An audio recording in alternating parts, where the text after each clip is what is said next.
We Talk Weeklies After the Talk on WPPM-LP Philadelphia 106.5 FM. We Talk Weeklies After the Talk with your boy Charles Gregory and beautiful. Lauren Sizzle. And the beautiful. Classy Lee Sparkle. Yeah, we are definitely in the building. Let me make sure our levels is right. Make sure we can hear it. I love our intro song. Oh, yeah. Oh, yeah. No, shout out to Kindred the Family Soul. Yeah, that Kindred the Family Soul. That's theirs. One of my favorite songs from their album. And so we got a lot to cover today. I had a super long day, man. But you know how we got to start. Before we get into anything, you got to let me know. Ladies, how was your day? I had a busy day doing stuff around the house and all that and just getting ready for this holiday, getting ready to come up. I can't believe it's almost like December. Like you go in the store and then you hear Christmas music and I'm like, what? I'm still stuck in September. So I'm just like, I'm not ready. Like they just had Halloween decorations up and then now it's Christmas stuff. Like what? I'm with you. Yes. Like I didn't see the Christmas stuff yet. I seen the Thanksgiving stuff. I seen like the turkey gobble stuff. Oh, but they I got didn't the see trees that up in Home Depot. No. yes. Oh, okay. Yeah, I haven't been at Home Depot. What about you, Spark? I had a good. I'm not gonna talk about today, but I'm gonna talk about a time that I just went to the African American Museum for the first time. Wow. Have y'all been? You been? I haven't been there in a long time. But you've been? Yeah, I've been there. It's crazy. Yeah. I was angry. That's why they tell you don't start at the bottom, I guess. Start at the top and then come down. Because you can't do it all in one day. The one in Philly. You talking about the one? No, I'm talking about the one in D.C. Oh, I'm yeah, sorry, man. I should have said that. Yeah, man. African American That one Museum right in Philly, there. I've been many times. But no, the one in D.C., the Smithsonian. Yes. You've been to that one. Have you been in that one? I haven't been to that one yet, but what? Yeah, the tickets are free. All of their museums are free around there, which is what I like. I'm kind of mad because I should have followed my first mind, but I was supposed to be in New York going to the Book of Hove this weekend. Oh, did you do that? Oh. No, I was supposed to go today. My schedule got all mixed up What's the Book of Hove? It's an exhibit at the Brooklyn Library, About and it's Jay-Z. I think it's like 3 levels, and it's like all his work, his albums, and it's just really dope. Very inspirational. Yeah. It's something that Rock Nation has set up to kind of commemorate him and everything that he's done and all of his works. The way they have it set up is like studio here and all that. He did a walkthrough, so it was really nice. And it's only going to be there until December 4th, which is his birthday. Oh, yeah. We got to make a segment out of that. Yes. Pictures and conversation. Yeah, that's dope. But at the African American Museum in D.C., I started from the bottom, and we here. No, that's how it is. No, it started from but that's how that's what I said, because when they tell you, we suggest you start at the bottom, and then the top is now we're here, because the top is like where Diana Ross and all the beautiful things are, but the bottom, oh my gosh. Yeah, it's hard. Oh my you have gosh. to it has the old cabins and stuff that they was in there. But did you see the block? You know what's interesting about it's like a wood cylinder block where you've been to the one in DC? Okay. Where they were selling the slaves. Yes. Right? Yep. And so what's interesting is we say on a block. Remember? We on the block. We on the block. But this is the block that they sold them on? Yeah. Wow. And so I think we have to pay attention to some words that we use sometimes. Because it's heavy. Like when we say like, yo, we on a block. You know what I'm saying? I'm on a block. Yeah. Literally, that's what that meant. You were on a block being sold. Interesting, right? Yeah. It's heavy. I was on one of the trains, and the trains basically had it where you the whites, the blacks, and then they had signs that said whites only by police officers. So it was something. And then I stopped and then went to the top because I was so angry, and I knew I didn't have much more time to be there. So I needed to, get happy. Yeah, that's unfortunate. But yeah, it is what it is. So why don't we go ahead and start? You ready for the you wanna, why don't we go right to you 'cause since we here? You ready for me? Okay, I'm ready. All right, I'm always no doubt. ready. Good news and bad news. You ready? All right, got you. No doubt. Get to me early. All right, so Every Voice, Every Vote, a citywide coalition of community groups and media organizations coming together to elevate Philadelphia's diverse voices to inform voters and promote civic action around the 2023 City of Philadelphia elections. All right, so these two stories that I'm going to give y'all today are around that. As Philadelphia celebrates our first woman mayor, FBI agents have seized 2 cell phones and an iPad from New York City Mayor Eric Adams. Agents approached Adams after an event Monday night and requested his devices. A lawyer for the mayor's campaign said in a statement, the search was part of a federal campaign finance investigation. It came 4 days after federal agents searched the Brooklyn home of Adams' top campaign fundraiser, Brianna Suggs. In a statement, Adams, a former police captain, said he has nothing to hide. Currently, the mayor of New York has not been found of any wrongdoing. However, during Adams' 2021 campaign, 6 people were charged and accused in an alleged diverting tactic to collect tens of thousands of dollars of Adams' campaign through straw donors. 2 people did plead guilty to those, but allegations in state court did not implicate the mayor during that time. And I like him. Yeah. He seems like a no-nonsense type of guy where they do say that he has helped the crime in New York City. Have you guys heard good things about him? I haven't been following him.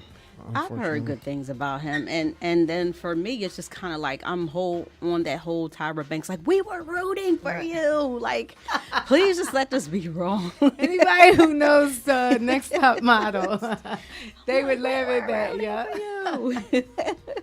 All right. Well, I saved this for the last one because if you guys have not heard, Philadelphia has made history by electing its 100th mayor and its first woman mayor, even bigger.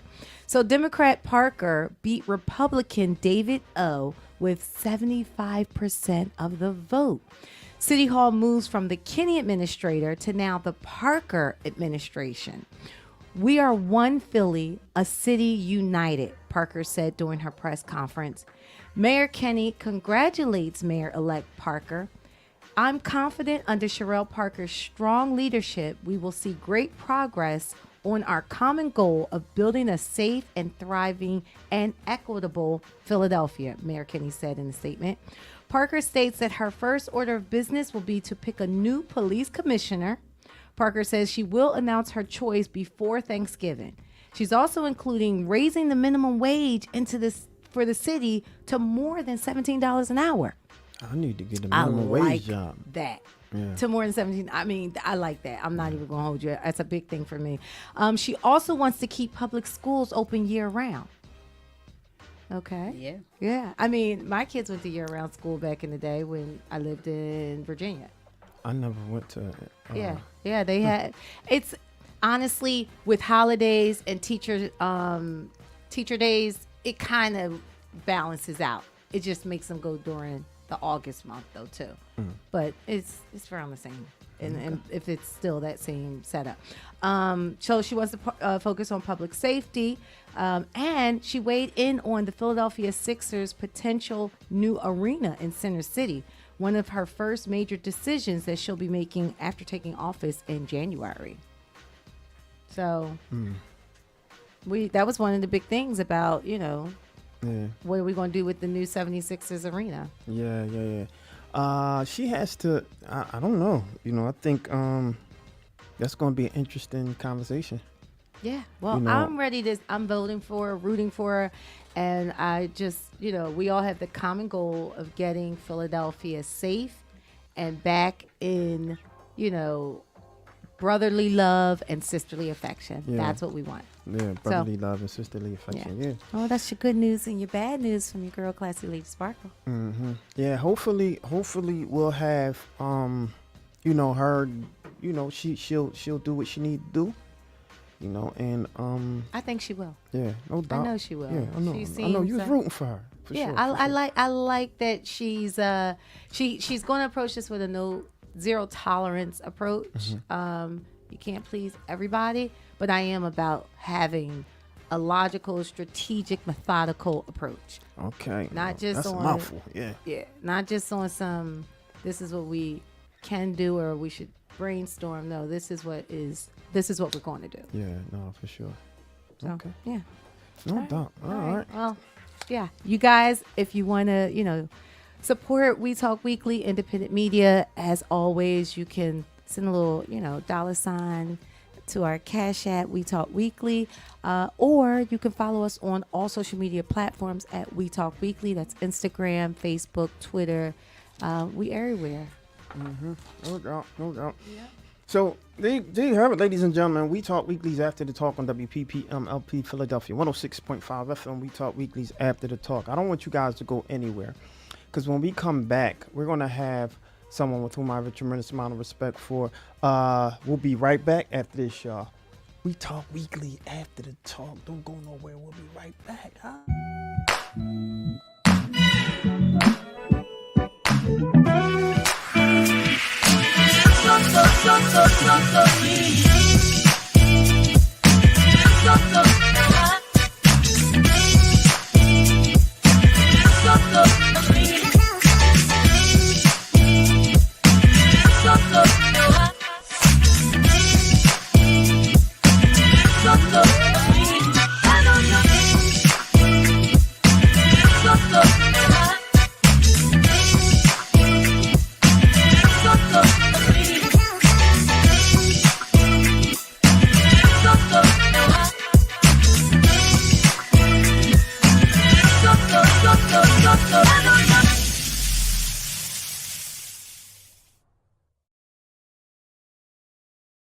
After the Talk on WPPM-LP Philadelphia, 106.5 FM. We Talk Weeklies After the Talk with your boy Charles Gregory and the beautiful Lauren Sizzle. And the beautiful Classy Lady Sparkle. And we're here with someone with whom I have a tremendous amount of respect for. You talking about, someone who, took part in paving a way for Philadelphian journalists, and we're going to talk a little bit about some of the things that's happening within the scope of black journalists in Philadelphia. And we're going to try to, weed some things out. But without further ado, Sizzle, who do we have today? So we have the multi-talented Mr. Michael Days in the building with us. He is a gentleman of many accolades, but here is just a little small smidget of many of the honors that he has. He's recently retired from the Philadelphia Inquirer, where he served as vice president for diversity and inclusion. He spent 10 years as an editor of the Philadelphia Daily News, which he won a Pulitzer Prize in 2010 for investigative reporting under his leadership. In 2014, Days was awarded the prestigious Robert G. McGruder Award for Diversity Leadership. In 2017, he was inducted into the National Association of Black Journalists Hall of Fame. Wow. In addition, he serves on the board of advisors for Temple University's Klein College of Media and Communications, my alma mater, and so much more. So he is the father of 4 sons and grandfather to 4. So let's give a huge warm welcome to the infamous Mr. Michael Days. Yes. No doubt. Wow. Let me make sure we can hear you right there. Why don't you give me a little sound check, my friend? Okay. There we go. You sound good? great. You Okay. sound great. You sound fantastic. So, one of the things that I like to ask first is, pretty much how are you? How are you feeling? All that good old stuff. Yeah. You know what? I am just back from Ghana. Wow. About a week and a half ago, and I didn't think the timing was great, but so much was going here with the black journalists here. Yeah. But when I got there, I said, this is where I need to be right now. Mm-hmm. What a wonderful place. What a peaceful place. Wow. And people are very accepting. So it was a great 2 weeks there. Wow. I'm doing great. Wow, fantastic. I'm trying to hold on to that. Yeah, no doubt. So I'm going to start from the beginning, because you're honored in so many different ways, right? You have been in the industry for a long time. You have been in the industry, as it relates to, journalism, right? Award and accolades for being a dynamic journalist, right? I want to know what got you into becoming that journalist, a black journalist at that. And when you started, what was, I guess, the environment like for people like us during that time in journalism? Well, I really started working as a journalist when I was in college, and I was in college pre everything that had to do with the internet, because there was no internet. And there was an experimental studies program where I went to school, a place called College of the Holy Cross in Worcester, Massachusetts, and I got myself into this program and worked for a weekly. And I think, I can even remember my first story was about underprivileged kids, handicapped kids, what we used to call folks, skiing. And that was, I hadn't really skied at this. I mean, I'm from North Philadelphia, so we weren't doing a whole lot of skiing. I don't know what's going on there now, but we weren't skiing in the 60s. So it was just being able to write about these kids and how courageous they were. And I will have to admit, the first time I saw my byline on a story, that was it. Yeah. But to your other point about black folks, I think I got my first real job in 76, 77, Wow. and there would be very few. Interesting. And some of us think there still aren't enough folks now. Right. Newsrooms, but I agree with that. I think it should be more black journalists out there, at least being recognized for the work that they're doing. So if we think about the 70s, right, and we think about that time, newsrooms during that time for black journalists, what was that environment like? Were you met with resistance? Were you, called the names and you better not come here? Were you even threatened? Don't say anything about us in terms of the work that you have been doing. What was that like? in retrospect, I think there were more issues in newsrooms because I would say people treated me badly, but they did not want to deal with my blackness. Even years and years and years later, one of my guys that really helped me a lot says, well, you really care about black people. I said, well, take a look. Right. Yeah, for sure. I care about a lot of things, but I'm going to speak up about black people and how we're covering things. So, and maybe that's changing a bit now. Yeah. Well, your question got me thinking about Asa Moore. I mean, I'm hoping you've heard of Asa Moore. Yes. Who was, legendary and always will be legendary. And when he went to the Inquirer, he was what they called then a copy boy, which means you get copy off of the machines and take it to the reporters, the photographers, whatever. And finally, he just said, "Stop calling me that." Wow. And wasn't that many years later that he won a Pulitzer Prize. So sometimes you just need that opportunity. So and everybody needs somebody to take you under their wing a bit. Absolutely. Help yourself. I have a question. What was one of your, and I know you've done a lot of different work, but what was one of the most heart-wrenching stories or things that you've covered that just stands out for up until this date? Heart-wrenching. Well, I mean, I've done a lot of things that have stayed with me, but I have to admit, when I was just really getting started, I was living in Minneapolis, and there was this brother and his sister living in a car in an old station wagon with their kids.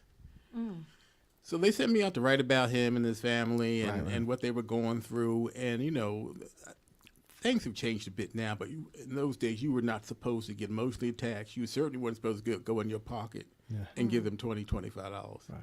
So I had to keep that to myself, but I just could not take their story and just walk away. And even now I wonder, how did they all turn out? They just said thank you. But there's been a lot of stories. But when you're just starting out, everything touches you. Yeah. Everything touches you. So that was one. Yeah.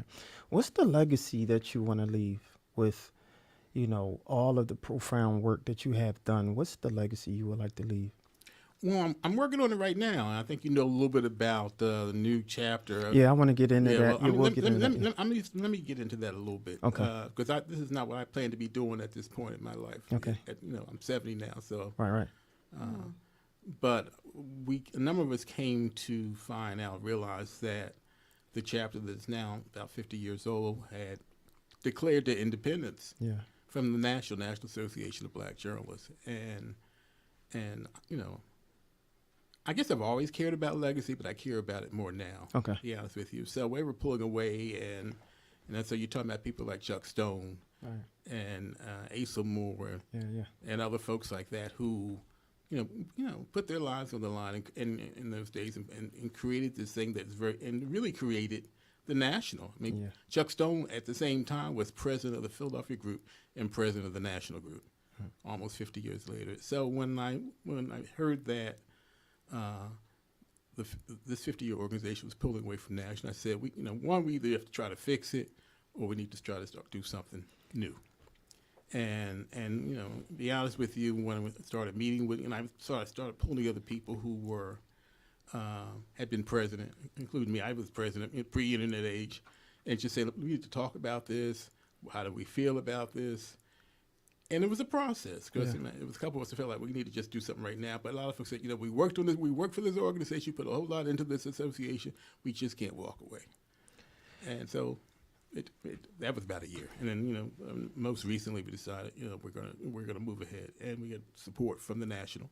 We moved ahead. Yeah. I want to read a little bit of this because I was going to get into this, but I figured you would, so I jumped in there. Yeah. It's all good. But I want to read a little bit about this. This is on NABJ. This is on the National Online. This is their website, and it says NABJ members to propose new chapter in Philadelphia. The National Association of Black Journalists, NABJ, is delighted to announce a new major initiative in Philadelphia by a group of dedicated NABJ members.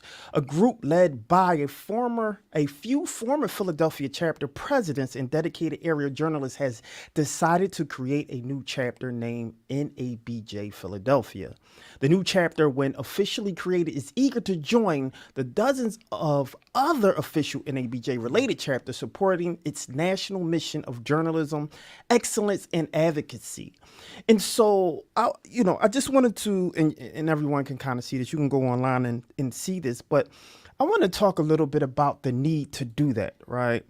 When we talk about, because we talk weekly, where we pride ourselves in being solutions-based, right? And we always try to find the remedy behind conflict, issue. What can we do, right? And so hearing this, it was a little concerning for us as Black journalists, especially when we look up to, the people who paved the way. I mean, you're talking about 50 years and the legacy of what you guys have done. It's hard for younger journalists to see that and see a division between a Philadelphia PABJ, the Philadelphia Association of Black Journalists, and now the National Association of Black Journalists Philadelphia, right? I would like to know the why, right? And could there have been some type of solution so it wouldn't divide the journalists in Philadelphia? What could we have done to fix the issue, so to speak?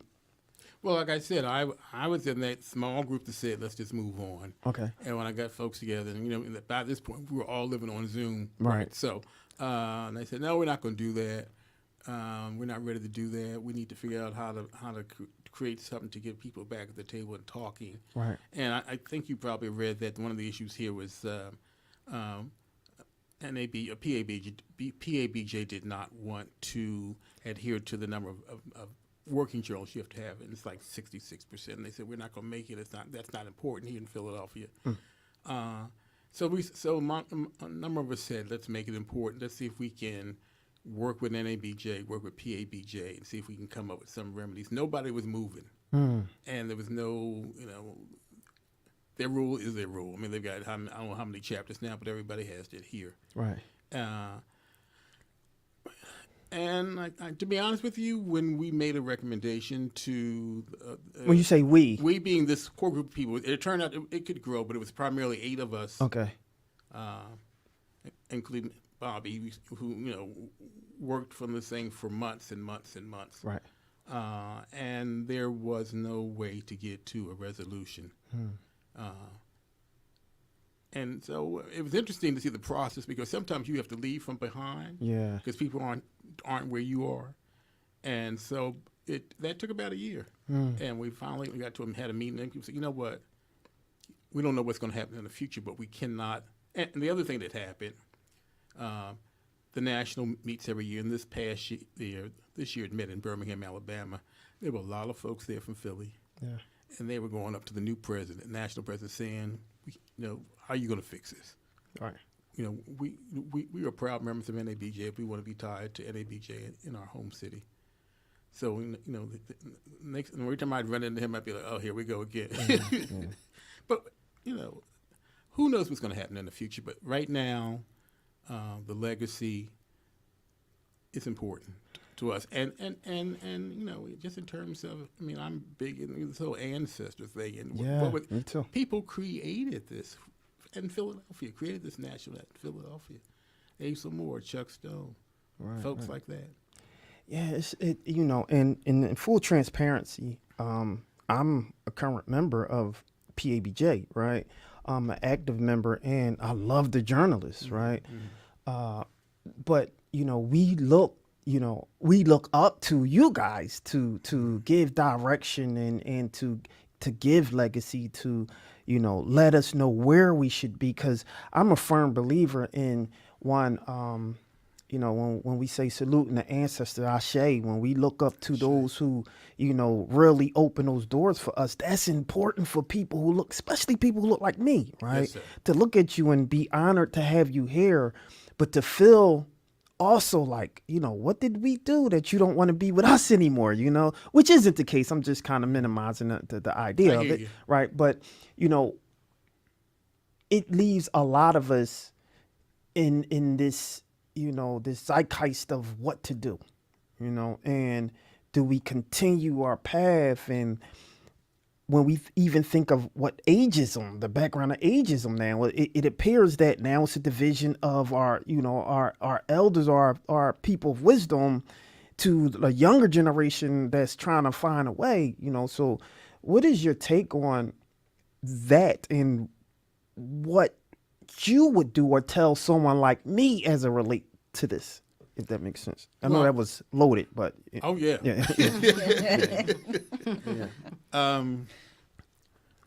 I guess where I am personally, I think it's okay to have two different groups in the same city, and people can decide what works best for them. For folks who really want to be tied to national in a really specific kind of way, you probably should be with us, or at least think about us.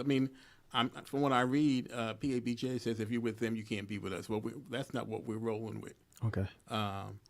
And so for the record, if someone is a member of PABJ, they can also be okay. All right. Yes. All right. Cool. I got you. Okay. And we want to take it back a bit to bringing people together, bringing journalists together, and just let them be. When people are filling out applications now, they're saying we just want to be together. Yeah. And talk about our issues, and just sort of let our hair down or kinks down, whatever, and just be with other people who are journalists.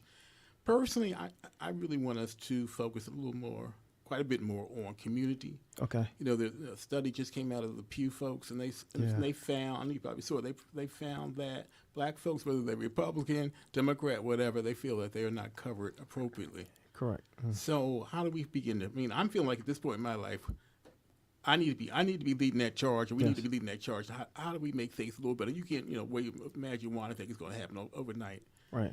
I think we need to be, part of the thing. I think we need to be volunteering for stuff. Just not be out there with a microphone in somebody's face or the notebook or taking notes. Right. Just let folks see you as a part of the community. Yeah. So all that's really important. So we're going to be doing more of that, and we're hearing now from students and people and professors who work with students on college campuses saying, we want to have our own chapter here. Can you help us? So it's the plate's starting to get full, and then we're going to meet. We're going to have our first official meeting in December. Hold on. So you're saying that they want to have a NAB chapter in their organizations, like a they're NABJ Drexel, so to speak. They're college chapters all over the country. Wow. Mm-hmm. Okay. And actually, there is an official one at Temple, but PABJ, right? No, NABJ. Yes, NABJ. NABJ. Yeah, because you got professional chapters, right, and then you've got student chapters. Correct. And I just heard from a friend who's a professor at Penn State. He says, we need to be working with you. I said, well, y'all, why don't you think about coming down here? Yeah, I know that. I was we've been friends forever, but So there's excitement, and I guess some folks feel like we're in a rivalry. I guess we just felt like we did the right thing. Okay. For what's good for us. Yeah, fair enough. Because I hate to think rivalry, especially when we are pushing for the same goals, right? We're pushing for black journalists to be supported, to be paid properly, to have access, to have a seat at the table, which is unfortunate because we look to our wisdom, our elders who already have made it there to say, hey, can you pass the baton? Can you get us to the table? And now, it's just unfortunate because we don't know what to do, right? We don't know, where this trajectory is going as it relates to, pulling all the journalists together. And we're, proud members of the WHYY Nights program. And, the leadership there are beautiful, wonderful people, right? And they are specific when they're talking about uplifting, especially the BIPOC journalists, right? Which is very important, which is the reason why We Talk Weekly loves to be a part of that, right? But I don't think that we could have been represented if we wasn't part of a professional organization, right? Which is PABJ, right? And so when we talk about tying those pieces together and people who may even be interested in NABJ Philadelphia chapters, tongue twister, right? How is that organization formed? Like, do they have an official charter? Like, how are they supported? They're supported through the national chapter, right?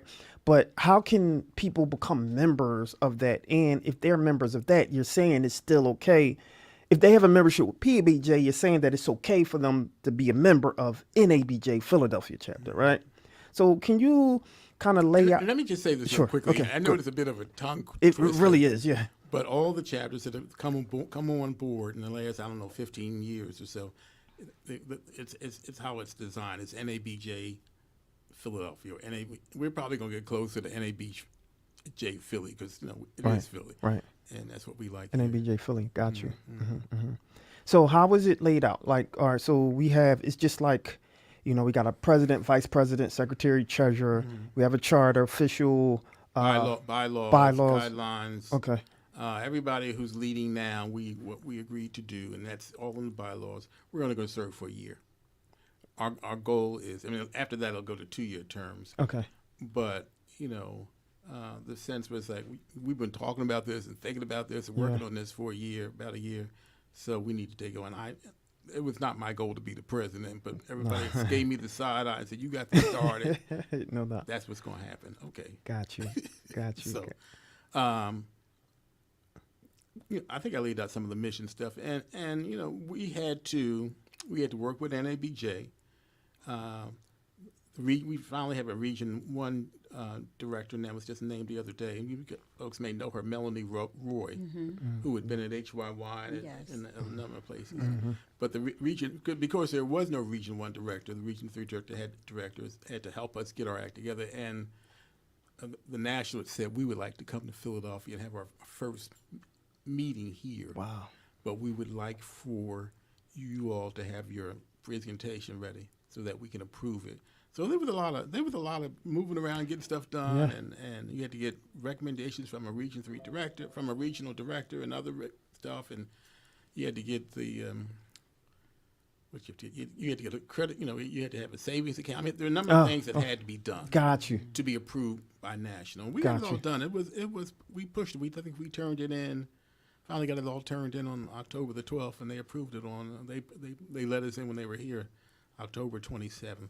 Okay. But it was work. It was a lot of work. Yeah. So what does December look like? The meeting that's coming up. Well, it's going to be probably. People have been clear they don't want to be ramped. They don't want to be in the meeting for more than 2 hours. So I think if you got food, that might be different. Well, we're gonna go back to basic pizza and stuff. So we're gonna have some food. But the tone I really want to set is, particularly this first meeting, we'll go through what needs to be done. There are committees set up. Wow. We want people to raise their hand for different committees. And we've been talking about, I really feel like, let's not people be anonymous. Let's not assume everybody knows everybody else. Yeah. they got a question, say, what, you give us your name, what do you care about, what do you want to do, what committee you want to be on, so that when we leave that first meeting, people feel like they were welcome, Right. and not ignored. I think the tone is really, really, really important if you start with something new. Yeah. And then we're, going after that, we may try to have a speaker, but ideally we would have sort of a formal meeting every month, and then some kind of speaker, working down to try to get somebody from the Pew Foundation to come in and talk about their work. Interesting. Probably, I think, financial literacy is really important. 100%. People from the community. So we're going to have something, and then, we'll be pushing folks to do, what's the Martin Luther King thing that we have every year. I don't think we need 100 people out there, but 10 people with NABJ Philly T-shirts on wouldn't be a bad look. Okay. Just so people can say, oh, they're out there, not just up in our face, asking questions all the time. Yeah, for sure. I think that kind of stuff is important. So that's my goal of the year. And then the current board, we're like, we want young people. We don't want to be, Yeah. That was my question. we don't want, because we've already. I was president of PABJ in the late '80s. Yeah. Nice.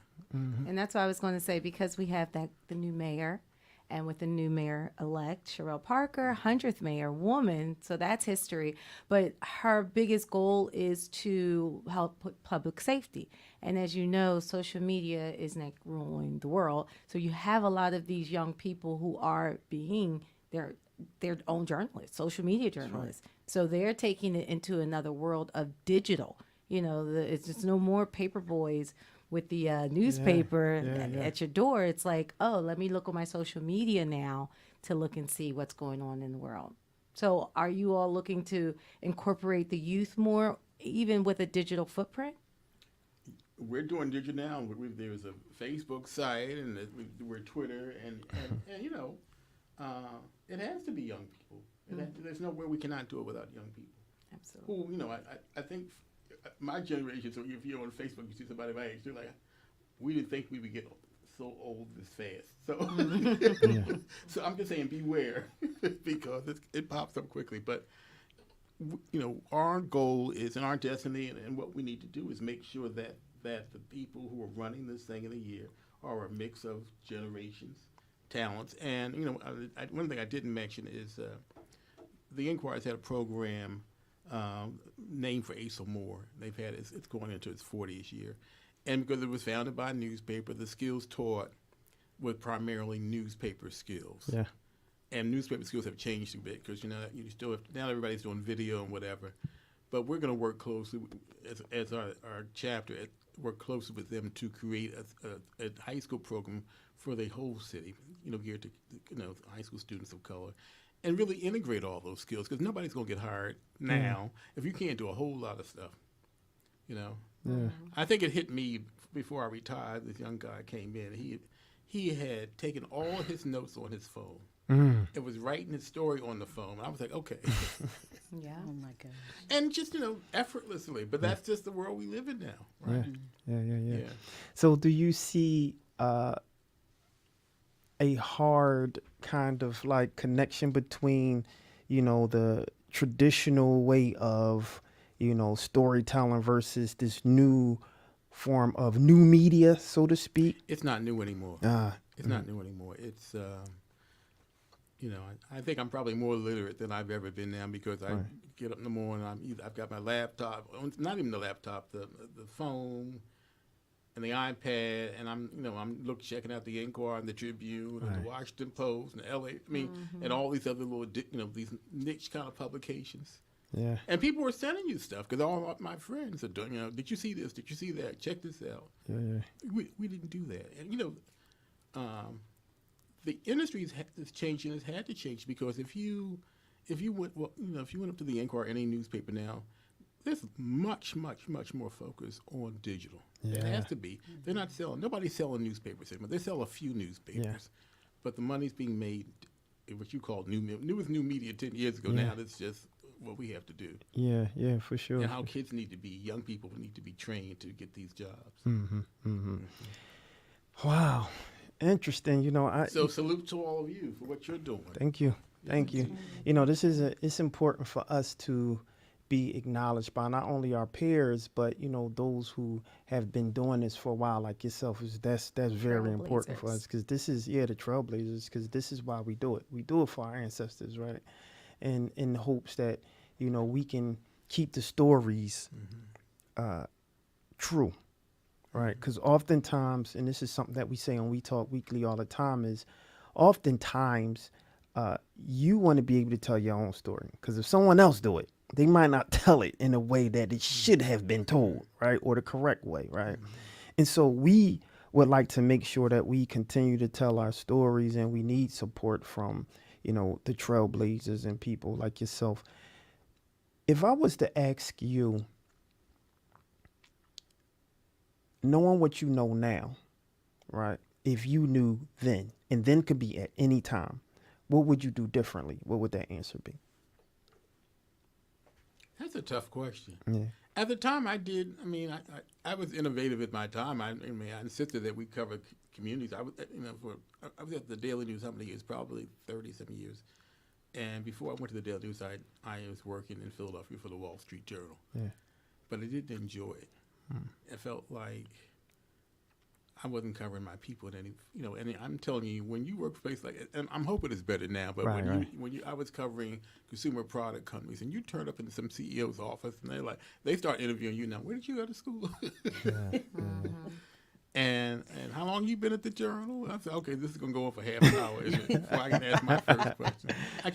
I felt alienation. So that if I had to do that again, maybe I wouldn't. But at the same time, I learned so much there in 2 years that helped me financially for the rest, for what I think is going to be the rest of my life. Because when you work for a place like that, you have to learn stuff like on deadline, right? And it better be right. I know that's right. Yeah. Is it a certain moment that stands out throughout your career? That stands out, one moment that stands out that may have, been the catalyst of even your success, or something that you have been, that's stuck in your mind till today? What was that defining moment for you? We had two reporters at the Daily News, Wendy Ruderman and Barbara Laker, and they got turned on to what turned out to be an amazing series of stories about the cops in Philly. Yeah. Basically robbing bodegas, because interesting. And I learned a lot about that whole thing. They didn't. They came from countries where they didn't trust banks there, from their their native country, so they didn't trust them here, and the cops knew it. And the initial source was somebody was working through the cops, and was working through the cops because he had been locked up, and that was a way for him to stay out of jail. So the lawyers were coming to me saying, "Are you kidding? Are you really thinking about putting this in the paper?" I said, "Well, I know these reporters. I've known them a long time. I trust them." Right. And they just kept, and it wasn't like the whole thing was planned. It was one story would lead to another, to another, to another. Finally, got a story where what they would do was go in these bodegas, and they would disconnect all the video cameras. Wow. And this one guy was so smart. Wow. He had the video. I don't even understand it, but he had it connected at his home too. So they thought they had disconnected it, but they had in the store, but he still had the link tied to his house. So when the video came in, we were like, "Oh my God!" Wow. And that's when I thought, this, you don't think about winning a Pulitzer Prize. But I said, if somebody's gonna get a Pulitzer Prize for investigative reporting, this is gonna be on the list because. I was terrified at the time. A lot of the cops didn't care for them, and people do things that when they don't care for you, that's just not acceptable. That's right. So I'd be fussing them. Why y'all need to go home. Stop knocking on people's doors in the middle of the night. But they were just courageous, and they are courageous reporters. Yeah. And you don't do this for awards, but it was great. That was a wonderful experience. I knew they won that thing, and being up at club and seeing them be honored like that. Right. Wow. That's the kind of thing you live for. Amazing. Mm-hmm. Amazing. One of my mentors, or, someone who I had so much respect for, was the late, and God rest her soul, Trudy Haynes. Yes. Mm-hmm. Yes. And, and I think she is why, I started pushing as hard as I have been, and not only being consistent with what we do in journalism, but unapologetic and proud to be who I am to report, right? And I bring her up to say that, you know, though there was a generational, you know, kind of like divide there, right? You know, I loved her like she was my mother, right?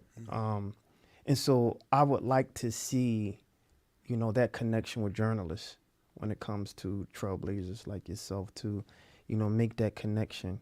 If I was to ask you to, what would you say to the young journalists or, you know, people who are members of PABJ, if I was to ask you to kind of, you know, talk to them, what would you say? You know, what would you say to them who are looking at you today or looking at this video?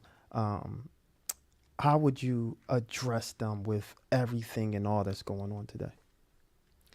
You know, I think it all starts with what are your dreams, and how do you make your dreams come alive? And if there's something you really care about, you have to be prepared. And I can't give you the whole list of how to be prepared because this is a whole new world. I'm trying as hard as I can to keep up and catch up. But here's an interesting thing that we all started doing. It hadn't been a decade, but there was a point when I was doing a lot of recruiting and talking to folks. And one of the key questions you're checking out, you go online, and are they on Instagram? How many people follow them? That's right. Facebook, how many people follow them? Because you know what? That's You know right. why? You know why we do that? Those are your readers. Those are your viewers. Right. We want to know who you know and who's following you. So LinkedIn, all of that. So it's not only the skills, but you've got to cultivate an audience, your own audience, because those are the people who get hired. Yeah. And now I sound like an old man, but don't put all your business on Facebook or Twitter. It's like that. It's Hello. like, next candidate. Yeah, right. Yeah. So as a father, grandfather, that would be my big advice. No doubt. Because the reality is, if that stuff was around when I was 18, 19, 20, 25, it wouldn't have been a good look. Right. No So. doubt. Go ahead. If I could just double back to, your tenure with the Philadelphia Inquirer and all that, and I know you were there during times when it was just really difficult there, as staff and for a lot of the journalists, and we were just hearing some things through the grapevine, so to speak, that was coming out of things that the journalists were going through. But just as a vice president of diversity and inclusion and having led the cultural literacy programs and everything you did, how did you feel about a headline such as Buildings Matter Too? And I asked that question because that was something that we had discussed in my graduate program last year. And I was really upset about it, but it's, that the people not of color were just kind of, I guess, like understanding, not necessarily understanding both sides of like Buildings Matter Too and the Black Lives Matter as well. But they were just, kind of wanting to understand, I guess, from people of color's perspective. Yeah. It's not just people of color. There are people who knew that headline should have been pulled. My perspective, and I shared at the time, is that you have to have a culture where somebody raises their hand and says, I wouldn't do that. You shouldn't do that. Yeah. And so nobody raised their hand. And I know there were people in that room, because someone came to me and said, we know they shouldn't have done that. But, I'm not a part of the culture anymore. I'm hoping that's changed. But sometimes, and because I ran a tabloid, I was always on somebody's show apologize for something. Because it felt like it was clever at the time. And then you start getting calls, you're like, Yeah. I remember there was a guy in West Philadelphia who was an athlete, and he got shot on a playground or something, and said couldn't run fast enough, which seemed clever at the time. I remember that. Oh, my God. And the phone Yeah, because rang. actually, not to cut you off, but I remember that because I was working at the school that he went to at the time that he was in school. So that was kind of... Was it Latin Charter? Where was the school? It was Imhotep Charter High School. That's right, Imhotep, yeah, right. so it was like I was kind of hurt by that because I'm like, oh, man, he was a good kid. But. And and people will forgive you if you beg and plead. But on that headline that you just brought up, everybody was tense. They weren't feeling like a ha-ha. It was not a ha-ha moment. And people just lost it. You know. Yeah. So, but I think all these newsrooms have got to have a culture, easier said than done, where people feel comfortable. They're not gonna get pulled into an office and right. You want people to say thank you. You really saved us. Yeah. But I think, for me on the outside looking in, it seems like that was a turning point. I agree. At that point, because I know a lot of journalists were a little upset too, because especially a black journalist, you're working there, and it's like, come on now, So, but it was a turning point, and I did see some progress, and because they came out with an article after that saying that, hey, we got it wrong, and a lot of it's hard, for organizations to admit that they got it wrong and to make things right. So I know that they made a lot of changes from there. So kudos to them for that. And there are more coming. And part of it, I think, is just the world we live in now, the internet. The readers or whatever they're reading or listening to, they have a lot more power. Yeah. Because they can start something. It's not going to be a thank you for your call. It's going to be all over the news and everything else. Fantastic. Well, I want to thank you for coming to the show. We really appreciate time flies. We're already at the top of the hour. We really appreciate you coming. This was something that was kind of like a cloud, especially over my shoulder, right? Because as much as I love my journalists, I'm unapologetically in love with black journalists in Philadelphia because I see how hard we work. I see them out there in the streets. I see the roadblocks and doors that shut on them, just trying to have a seat at the table, right? And so I've always lended this platform for them to have a voice and to speak unapologetically about the challenges that they have as black journalists, right? So I just want to thank you for coming to the show. But for the record, right, we are saying that NABJ Philly and PABJ can find some type of resolute, and it can kind of like, and amicably, right? It can, things can be okay. Well, I'm not going to be Pollyannish about it at this point. Right. What I would say to you is that I hope you all will think about coming to our first meeting, or if you can't come to the first meeting, come to a meeting. Right. They're likely going to be the first Wednesday of the month. The first one's going to be at the Inquirer Building. Okay. 6:30. Great. And we welcome you. So this is a great time to say, how can people get in contact with you? How can they locate you? All that good old stuff. Yeah. Well, they can go to Facebook, NABJ Philadelphia. We're on Twitter, same thing. We're on LinkedIn. We're on Instagram. Yeah. Everywhere. Is it NABJ Philly on Instagram? NABJ Philly. Philly. Okay. I think we've covered most of the social things. That important was, yeah. Yeah, and you can go online and download a what do you call it?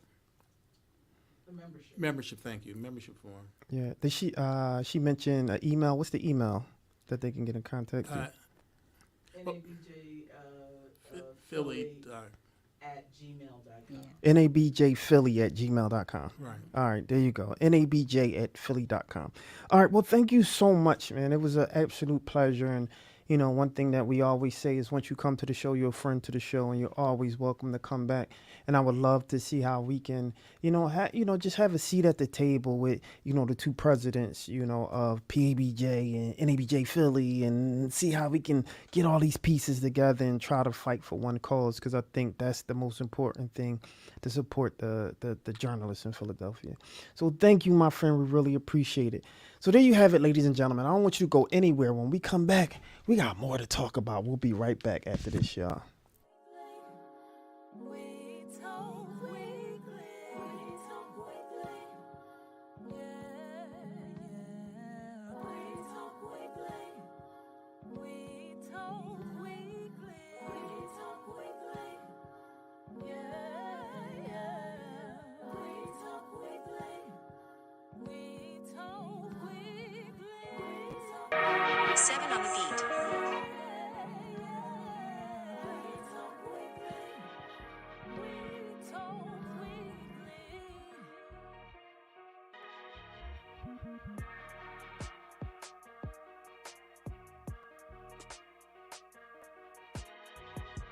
We just want to get a little background as to who the Fantastic Noise is and the noisemakers. If you can let us know. Yes, absolutely. So once again, I am Fantastic Noise.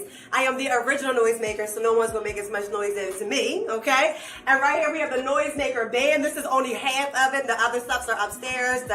My Kevin Lamar, Lonnie, and Dobbs, who are the actual band members. These are the background singers. And we came to make some noise. We came to bring that noise today. That's what we trying to do. That's it. Right. Yeah. And how did you guys get together? Oh man, so it started with, I've been doing this on my own for almost 3 years now.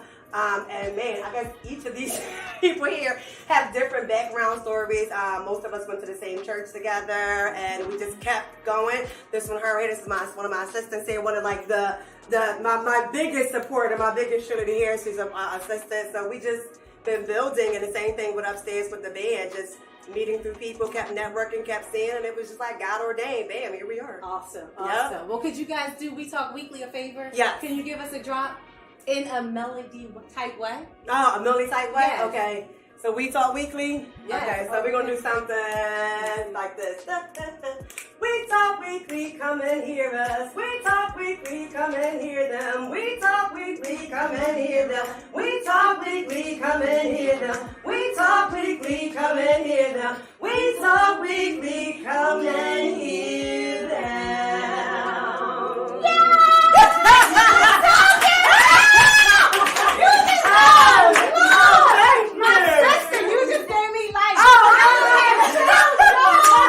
Okay, get beautified because y'all.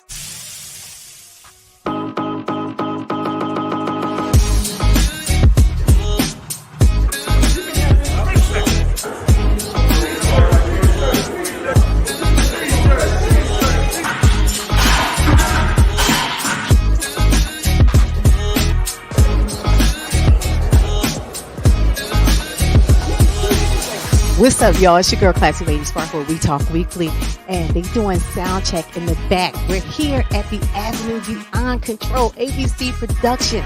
They putting on a fantastic event. We got Slick Rick, we got Chub Rock, we got Fantastic Noise, we got Ducky Fresh, we got DJ Red Alert, and the real Roxanne Shantae. Listen, if you not here, y'all, you're missing out. So please don't go anywhere. Keep it locked. We got a whole lot of interviews coming up. Peace. What's up, y'all? This is Doug E. Fresh, and you're watching We Talk Weekly. You're listening to We Talk Weekly right here as we go a little something like this. I'm the A in ABC. I'm Ashley. I'm the C in ABC. I'm Cola. And I'm the B, Bianca. That's what's up. Y'all heard it. Now, what does ABC stand for? Avenues Beyond Control. Basically, we got the name from our initials, and then we just turned it into a name. Wow. Then tell us tonight who was here. We had Slick Rick, Dougie Fresh, Roxanne Shantae, Chub Rock, Fantastic Noise. Red Alert. Wow. And real quick, because I know y'all women are busy and it was a lit show. Tell us what it took to put this together. A lot of hard work, and my back is killing me. I'll second that notion. As you can see, we're not even dressed. So that just shows you we've been running all day. All right, but tell everybody, are you pleased with the outcome of what all the smiles, all the people who was like appreciative that y'all brought that nostalgic back tonight? Yes, we definitely appreciate it. We want to do it for our city, and to see the smiles on Trent residents' face is all we're doing it for.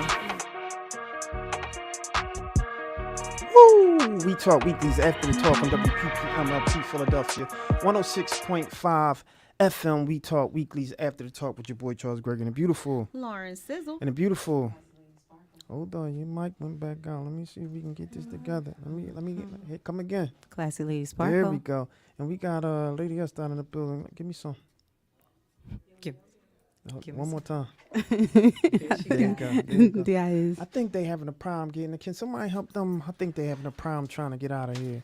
So there you have it, ladies and gentlemen. We had a dynamic conversation. That was more than dynamic. Yeah, that man. was like, yeah. Yeah, That was deep. Yeah, it was pretty deep. You know, I think, you know, I don't know, we might get some blowback on it, but I mean, it is what it is. Like I mean, said, that's what journalism is. it is. It is right. You gotta Asking be those ready crucial for it. Yeah. conversations. You know, but and that's the thing. Like if we can't get to a resolve, then what are we doing here? But I think what you said was a major part of it, that it's all the same goal. So what's wrong with collaboration? Yeah. You know what I mean? Oh, we're going to make scholarships. Okay, PABJ can have 5, NABJ can have 5. There goes 10 scholarships now that you're giving out. You know what I mean? So collaboration it's not bad having more than one. My father used to say, when you got one, you got none. So if you got more than one, collaborate and let it work for the people. And then on top of that, newsrooms are so, not diversified already. And what we don't need is the division. Yeah. So I'd love to see, in the future, some type of some type of terms or agreement, reconciliation, whatever you want to call it, because it's like the work still has to be done. Yeah. Like regardless of, if you both doing the same thing, but it's just like, come on now. But it's also to the point where sometimes so many members are with one organization that you can't get that.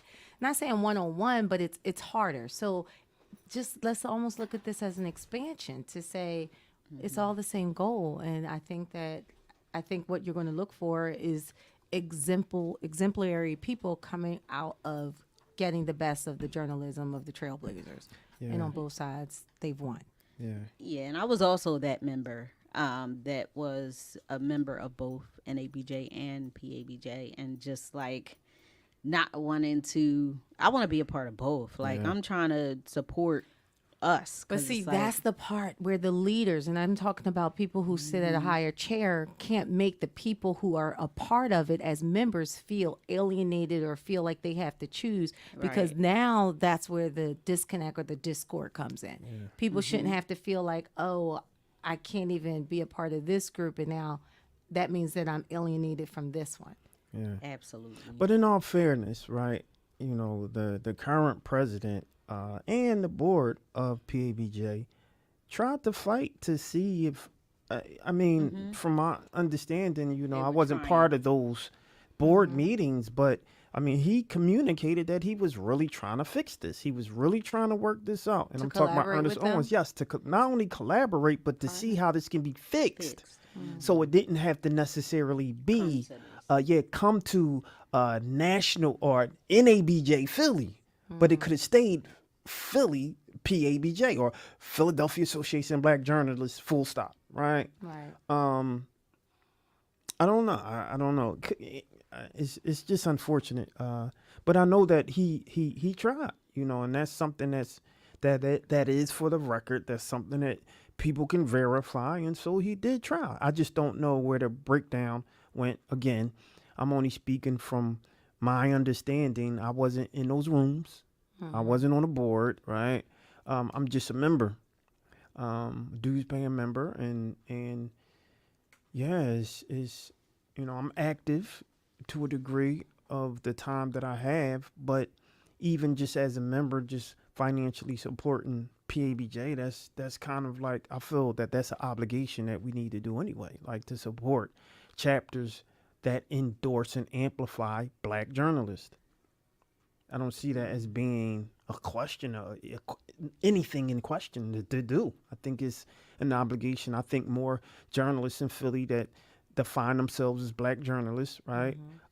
In outside of the formalities, right? And I always say this because I do want to, give respect to people like, Lauren, who actually got a degree, right? Not saying that that's what make you a journalist or not, right? But it's just, the hard work that they did to actually get that paperwork, to get accredited to do what they do, right? And so I think it's important that we acknowledge that, but also just, see how we can do better with each other. We just got to do better. All right, so let's jump right into, you want to do the sizzle now? Our guest isn't here yet, so if you're ready for the sizzle, we can jump into the sizzle. Okay. And, unless you want to kill some time, you tell me what you want to do, because we ain't have Lady Esther speak for a little bit. I just got to get to... Y'all don't want me to talk. I want to talk. Yeah, man. That's it's one of those things, man. That's one of them things. You know, well, I just don't feel right about this thing here. Yeah. You want to jump in the sizzle? Yeah. All right, y'all. So there you have it, ladies and gentlemen. Let's give me the sizzle. Give it to me early. All right. So, Nicki Minaj, she got candid with Vogue magazine about her battle with drug addiction as she made her U.S. Vogue cover debut. Yeah, I had no idea, but Nicki recalled being prescribed Percocet for painful menstrual cramps. She said, "No one told me that this was a narcotic and this was addictive. Luckily, I was able to ground myself, but once an addict, always an addict.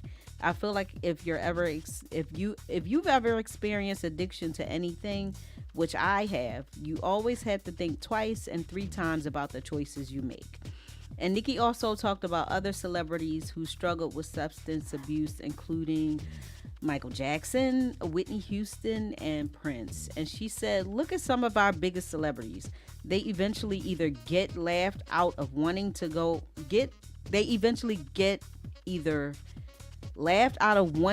outside anymore, like Michael Jackson, or criticized like Whitney Houston, or they fight silent battles like Prince. These are some of the greatest of all time. And one day they decided, you know what? I'd rather self-medicate and be in my own world." So Nicki is set to release her highly anticipated studio album Pink Friday on the 2nd. Pink Friday 2 on December 8th. I don't know. I'm sorry, I'm mixing these dates up. But yeah, she talked about a lot of stuff as well. She talked about her marriage. She also talked about her son, who is now 3 years old, and she did the 73 questions with Vogue and all that. So just go and check it out.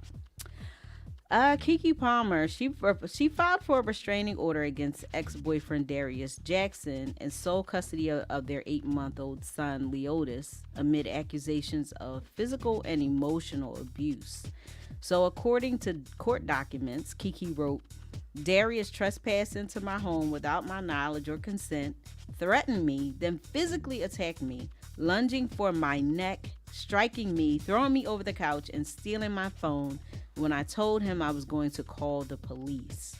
So Keke also included screenshots of her security footage, which appeared to show Darius assaulting her. One incident seems to corroborate Keke's claims of being body slammed onto the steps by her neck. Well, after the news had broke, Darius's brother, Saronis Jackson, wrote in a tweet like he was... Anyway, he said the most disgusting, vile, abusive, manipulative person I have ever encountered in my entire life. Abuses almost everyone. Y'all will see. Just send positive energy to the babies. Any child in the middle of something like this does not deserve it at all. Wow, so sad. So Darius tried to retweet the post before it was quickly deleted, but Keke Palmer's mom, so y'all know her mom does not say anything. She just she's on the back end of supporting Keke, and she's always been, supporting Keke since she was little. So she responded to Saronis Jackson's tweet saying, "I went to Saronis over a year ago and told him that his brother was abusive to my daughter. And he said, well, I used to be like that too." So now she's posting on Twitter like he's this special guy when we know he's the biggest F-boy in Hollywood. Damn, he's disrespectful. Yes. Jeez. The mom called you that. She said he's disrespectful to women just like his brother. So then Saronis posted on Instagram denying that he ever made that statement to Keke's mom. But, it's just so sad to see all of this and how this is playing out. And if you or someone you know is experiencing domestic violence, please call the National Domestic Violence Hotline at 1-800-799-7233 for confidential support. So once again, that number is 1-800-799-7233.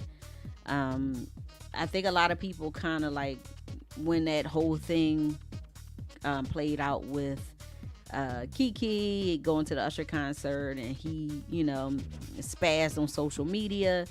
People was like, there's something going on, at that point. So it's just, I hate to see her going through this. They have an 8-month-old child, and to have a baby caught up in the middle of all that. Do you know how long they were together?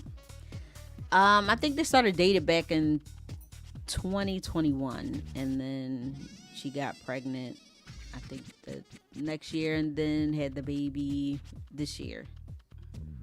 Yeah, so they really weren't together that long. Go ahead, Stace. What you gonna say, Lady Esther? I just asked because my my thought process was, you gotta know people. Yes. You know what I mean? You gotta know people, and as women, you want to know who you dealing with before you start having a babies. So, That's true too. And people, they get in relationships and it's all about the good times, right? But you don't really know a person until y'all go through things. Yeah. Because once y'all go through things, then it lets you know who you really dealing with, right? Because if you can get through those hard times and you see how people handle certain things and you see how they really deal with life stress levels and all that kind of stuff, or when y'all go through things. So if y'all having tiffs or y'all ain't never had a real argument, then you don't know this person's tempers and all those kind of things, right?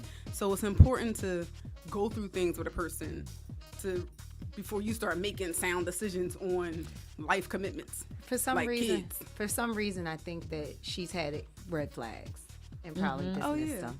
Yeah, I think Probably missed them? No, dismissed them. Oh, dismissed them. Yes, Yes. I think she's gone through some stuff because if the mom said what she said to the brother, then the mom has either she told her about it, she's seen it, and they dismiss it, and then that's the part where it's like, don't dismiss it. Yeah.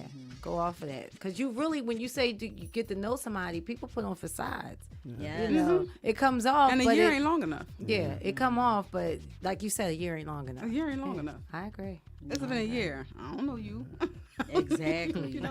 Because you have, how much have you really gone through in a year? And you got busy schedules, and y'all trying to see each other when you can, and so when you get together, it's still that. But that also, happy stuff. But how do you create something to happen, or do you just wait for something to happen? Because when you say something has to happen in order for you to see this person who they are, what if nothing happened for a year or two? But this is the thing, she's a celebrity. Yeah. I'm sure she's been in different environments or around certain people. You know if the person you're dealing with is jealous or not. Usher.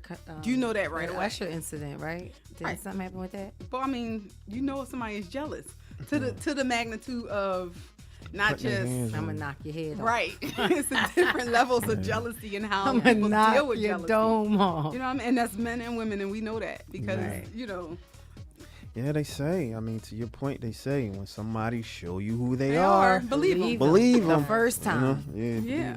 Because what happens is it gets worse because they start to feel like, well, if I got away with that, then I can get away. They gonna keep. It's gonna keep going up notches to see where your breaking point is. Yeah. What's her tolerance level? How much can I do before she think I ain't playing no more? Sound like Kiki done though now. Well, She definitely done at this now. point. Well, she gotta be now. There's no question. I mean, she put it out there. You're gonna have people. I mean, now she'll probably be the face of domestic abuse. Like right? Riri was. I was just gonna say that. Yeah. So I mean, she would have to take a position. I mean, she don't have to, But when Rihanna made the decision with Chris Brown, it's exactly. like it sends the wrong message. As a public figure, you know what I mean? Just like it sends the wrong message to continue in a relationship that's filled with domestic abuse. Yeah. I always say it's like Spark said, it's red flags. Yeah. Because the way Rihanna's face looked, there's no way this person just been a sweetheart and then on the first time they get upset, they dog you like that. Yeah. Like you got. I know you got popped once before and just like stop, But but there's no way you go from nothing to just that, No. And then certain kind of women, when you going through that, these men know what to say to try to get them back. Rihanna and Chris didn't have kids, but these two got kids. So he'll use the kid like, I love you, I want my family, and who don't, you know what I mean? So she's going to have a village around her to be in her ears to keep her strong.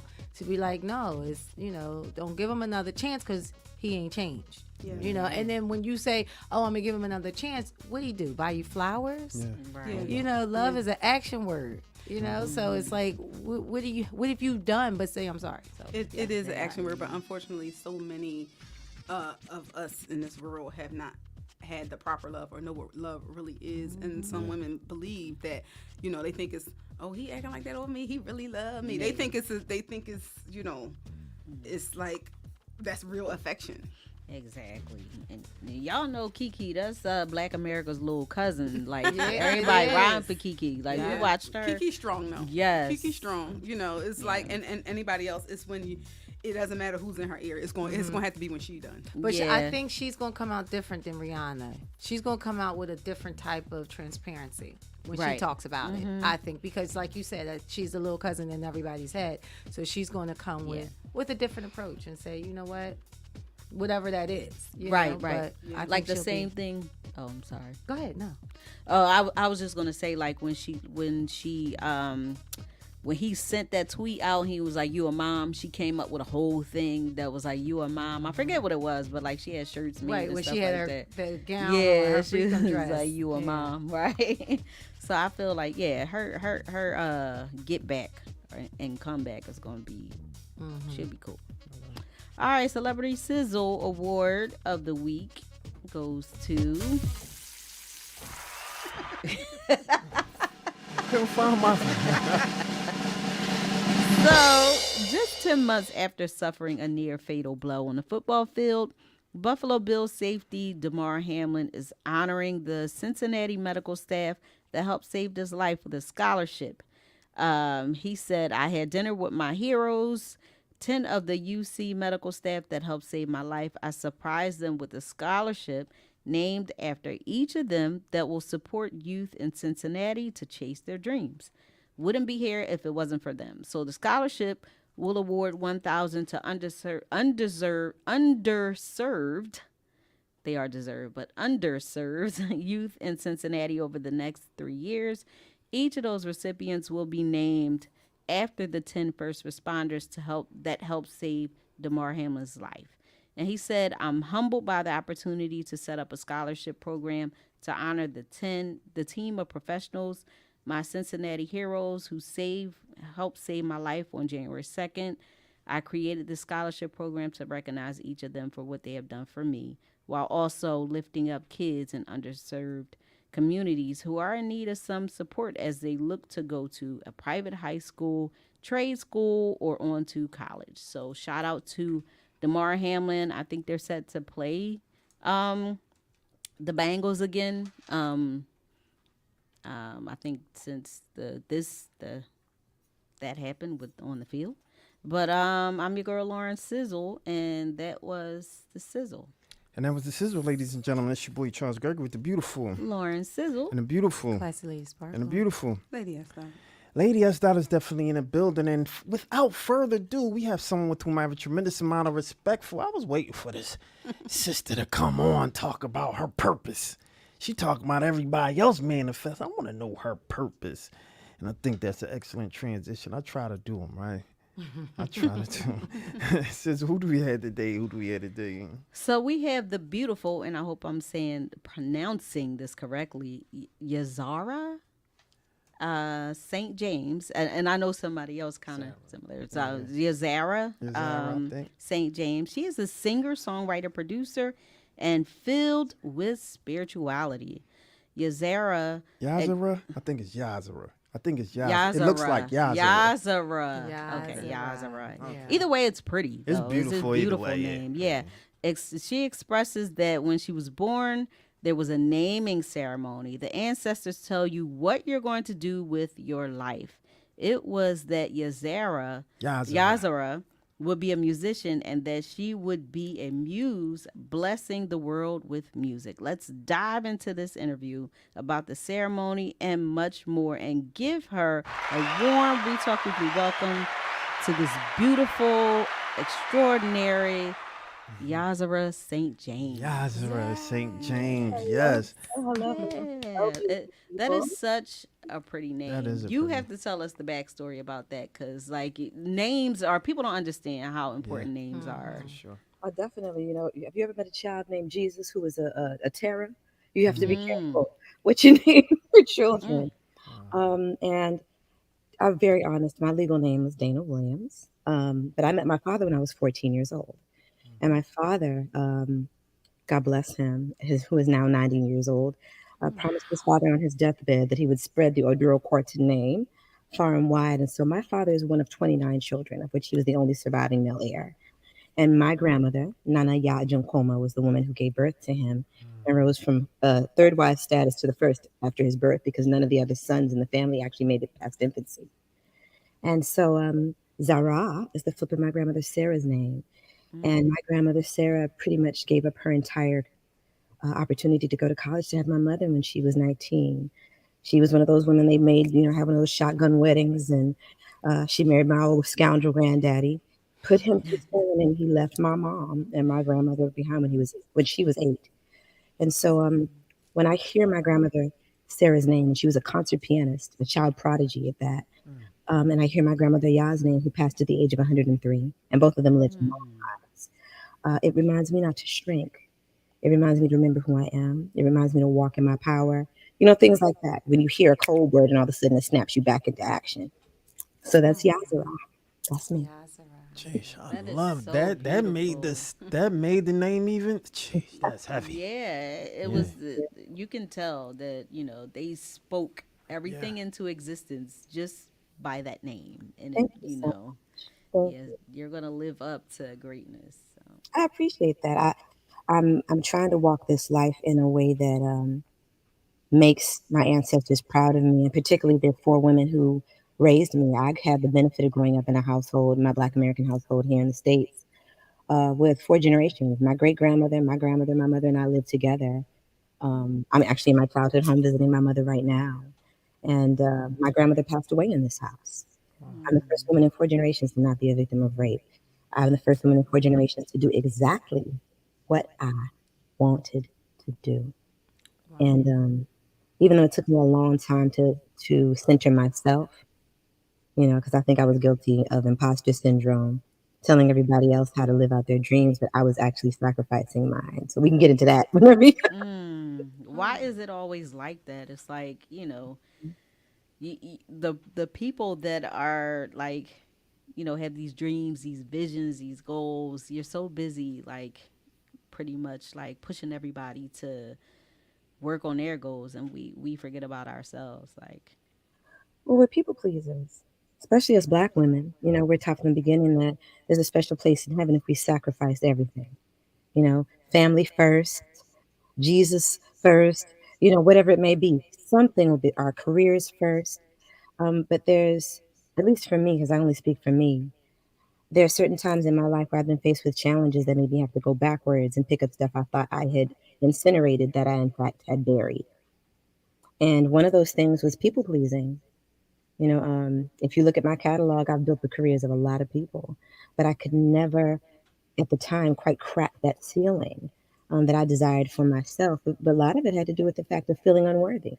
We pull ourselves into this attitude of unworthiness, and we will grab somebody else's coattail and assist their purpose the whole time having our own gifts to stir.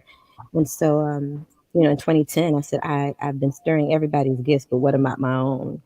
And I released what would be my 3rd project, the Ballad of Purple St. James, which a lot of people know me for because I did with the foreign exchange, but my career started long before then.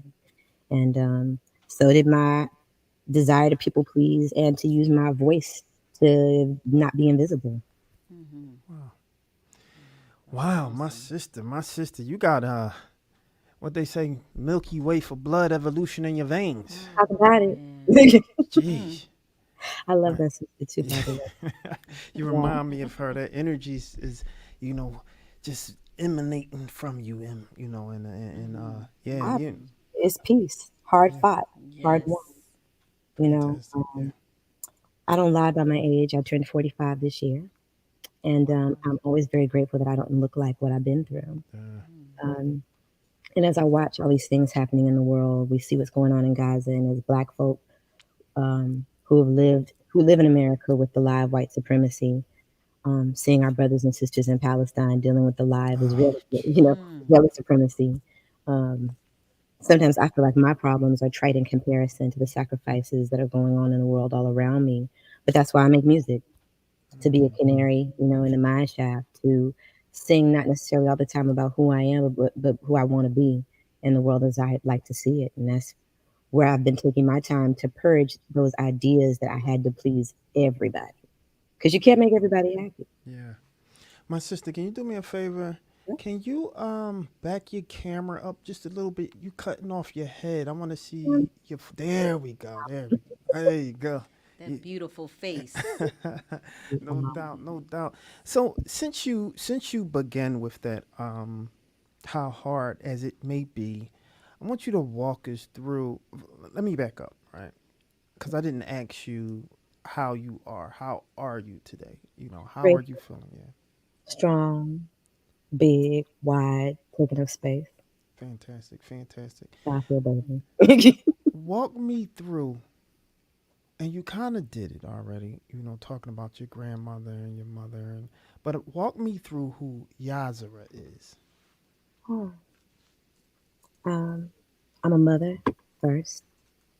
I'm a midwife, because I've midwifed a lot of people who you know. I probably am your favorite singer's favorite singer. Yes. Hold on 1 second. Let me give you.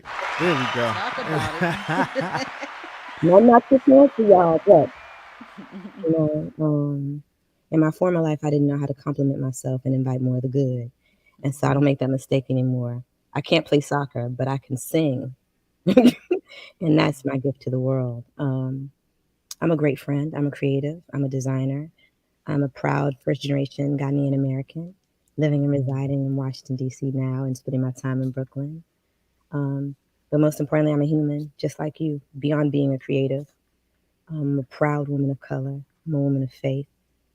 I think to some people I'm a good friend, and I am, I won't call myself a survivor, because being a survivor sometimes attaches itself to victimhood. So I'm going to say I'm a phoenix. That's right. Wow. Mm-hmm.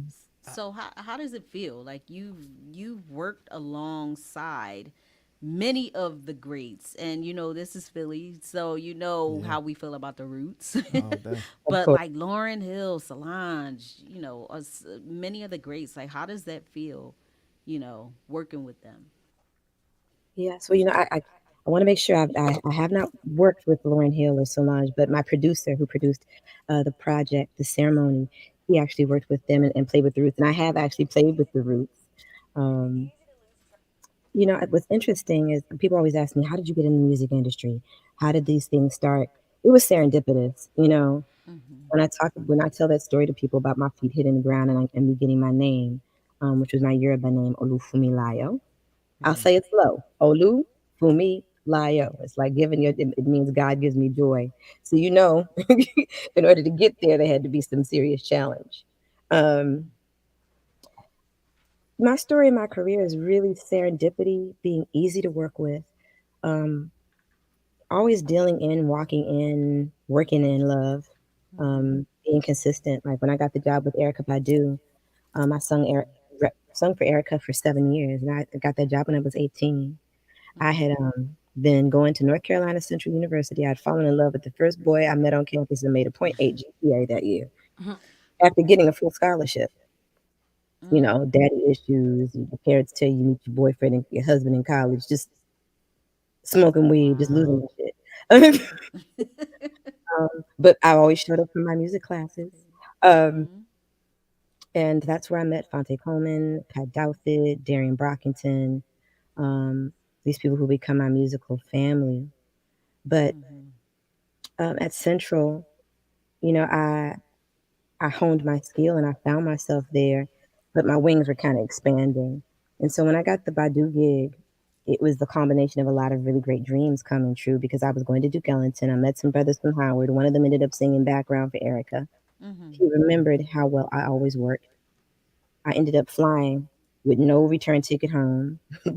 No return ticket home. Wow. To Dallas, Texas. That's faith right there. Yeah, my mom cleaned out her accounts, which is a big deal because, you know, growing up, my mother said, "You're never gonna make any money shaking your ass on the stage and singing." And then she was the main person that cleaned out her accounts to make sure I made my way to Dallas on a value jet flight. And so, you know, I think about that. She's the one that put me on planes so that when I was 16 years old, I was singing in the Cathedral of Notre Dame in Paris. Wow. Beautiful. These are the sacrifices that my mother made so that I could be myself. And my mother has a tremendously incredible voice. But the scars and the slings and the arrows, one of just certain triggers from her past in a environment where patriarchy really ruled them, where you could get roofied, where anything could happen to you. My mother just decided to kind of stand back and keep her talents to herself. And also, when my mom wanted to play piano, my great grandmother was so challenged by her disappointment in having to marry my grandmother off. She took the family axe and chopped the family piano to pieces. So, oh, honey, it's okay because they get to live through me, and Yes. they get to live through me, and that's the reason why I have never given up. It's the reason why when I got to Badu, I learned 17 songs in 3 days and was on the road for 7 years and being flown back and forth from NCCU to Electric Lady to arrange on Didn't You Know, Bag Lady, Orange Moon,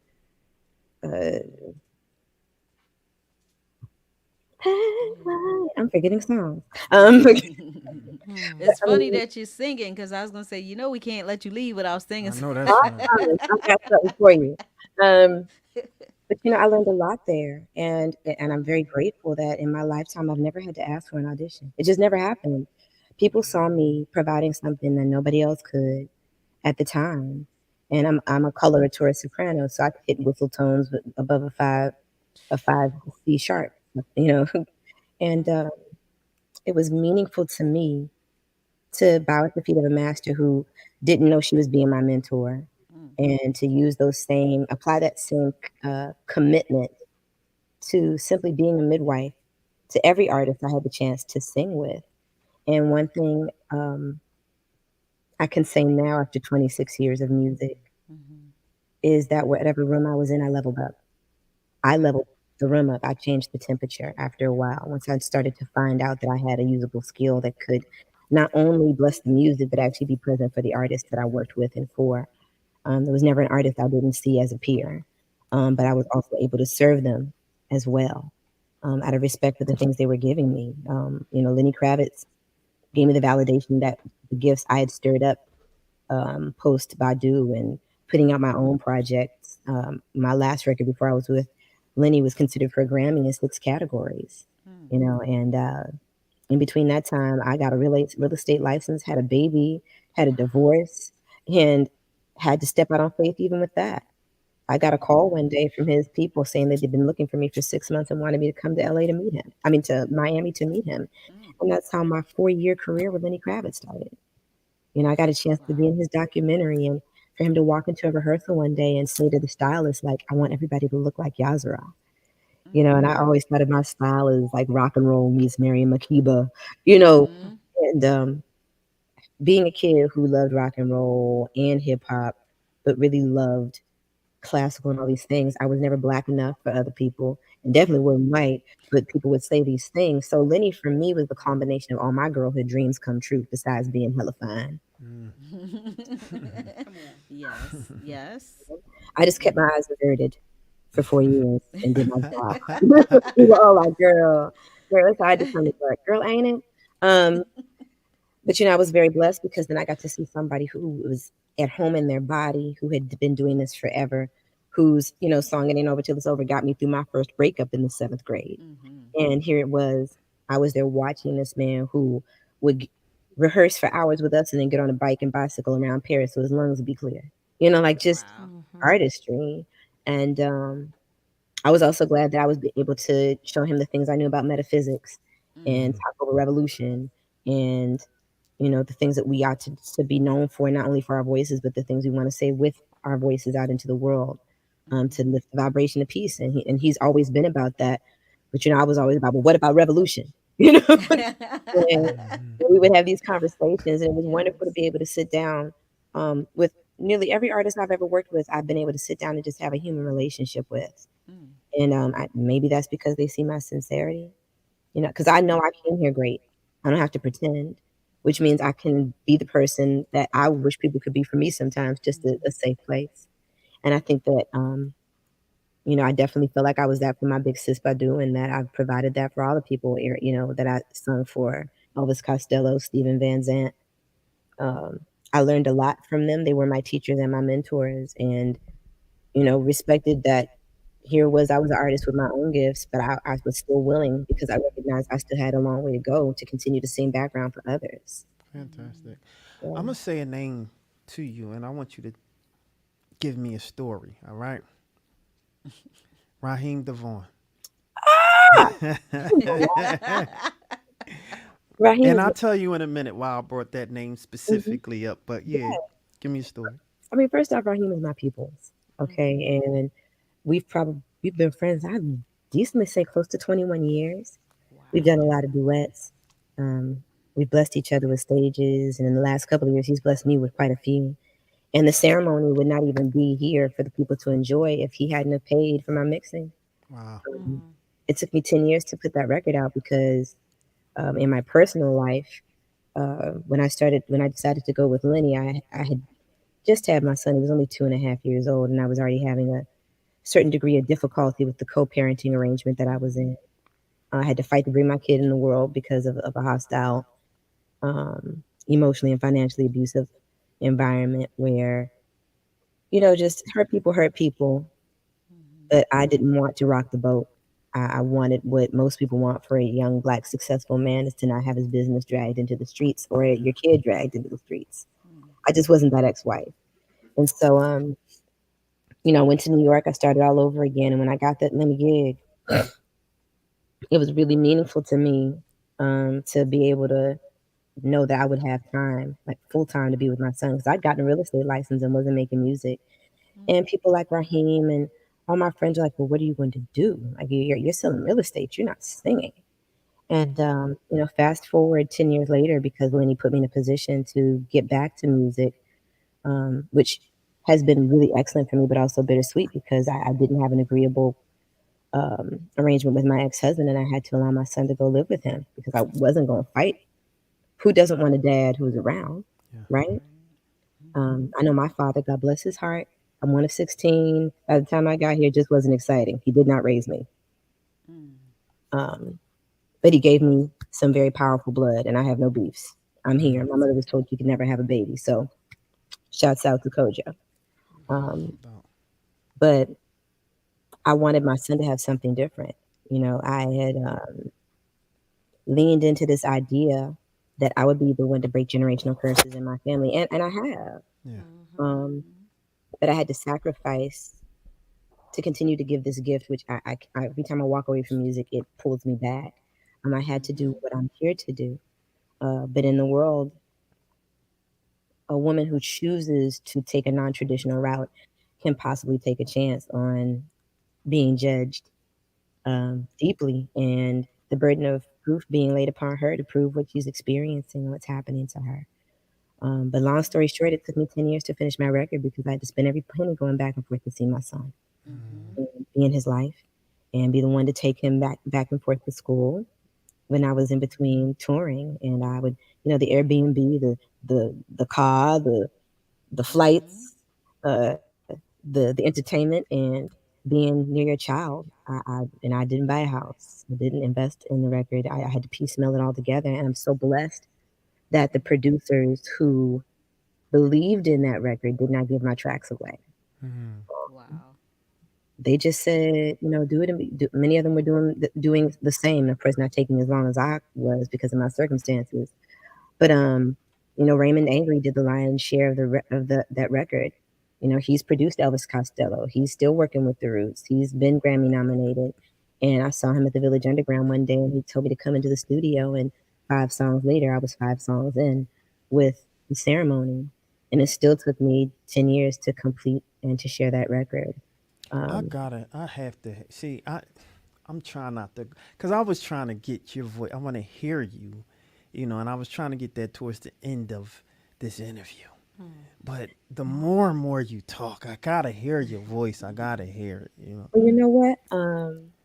I'll sing something that was the first song I wrote when I moved to Brooklyn because, as a woman who was freshly divorced with a child who was almost a year old, people told me that I wasn't going to do this again. And my whole life, I was always a little rebellious. You were either going to support me and clap hands while I did it, or you're going to be mad and watch me do it. You're never going to tell me what I can't do again. And so I was standing in Raymond Angry's studio because one of the people who told me I was going to crumble and that I was going to get crushed in New York City was my son's father. And didn't do much to help me not be, but because God is good, my boy and I did well together. Like I said, I got my real estate license, blah blah blah. But I was sitting with Ray and a good friend of mine named Callista Moore, otherwise known as Chocolate, and you should download her music, everybody, today. And she got a microphone in her hand, and I had a microphone in my hand, and she was visiting me to pour into me and be with my son. And I'm so glad for my sister friends in this business who are really about sisterhood. And so he turns on the track and she says, I travel way too many miles to get here. And then I said, you can't tell me who I am. Walk through the valley of the shadow to get here. And I made my way downtown so I could tell you where it's at. Yeah. And then the rest of it is wow. And it was a freestyle. Some of the parts were written a little bit later by a girlfriend of mine named Inga Nandi Willis, who received a Grammy nomination for writing Anthony Hamilton's Twisted on the Carlos Santana soundtrack. And she too had walked away from music at some point, was signed to LaFace. And back in 2010, when she and I first started working together, well, a little bit further, 2005, we had both decided we weren't going to sing again. I had writer's block for 3 years after Black Star. I was not coming back. And my friend Ski Beats, who was responsible for doing Reasonable Doubt with Jay-Z, If You Like Dead President, that he called me into a session with her and he said, you both have to be making music. And I think you'd be good if you made music together. And she's born a day before me, and it was just kismet. Wow. So Legend was co-written by herself and myself. Running, she's a senator at large in Atlanta, Georgia. Wow. A far cry from the writing she was doing for the Face Records 10 years ago. She's still singing to the people. Hey, just different. Doing the real work. There you go. I'm in the mine shaft and she's in the streets. But the ceremony was catharsis for me. Right. Because it takes 7 years for a woman to pull out of postpartum. And I didn't get a chance to recover. I didn't get a chance to go to my therapist or cry in the river or travel or have flings or just wild out. I had to immediately tune into my child.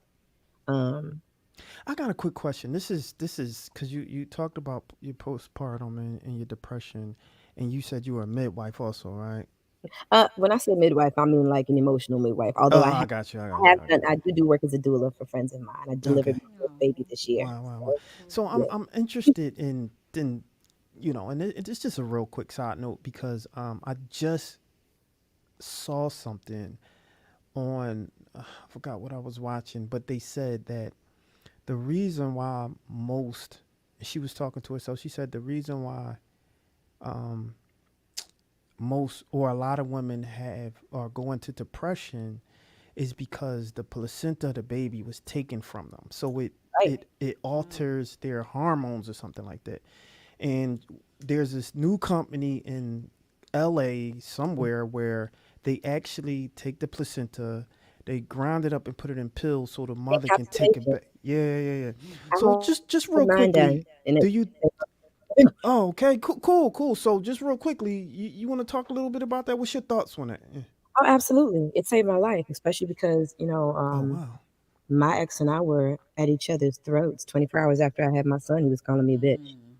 And, you know, called my son it for my entire pregnancy until I was about 7.5 months pregnant.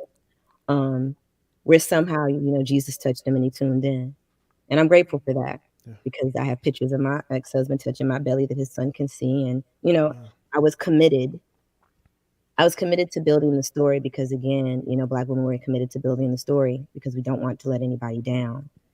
And so one of the things I made sure I planned on, I was obsessive about what my aftercare post-pregnancy was going to be because I knew that half my pregnancy had been spent fighting for my son's right to live and my right to peace.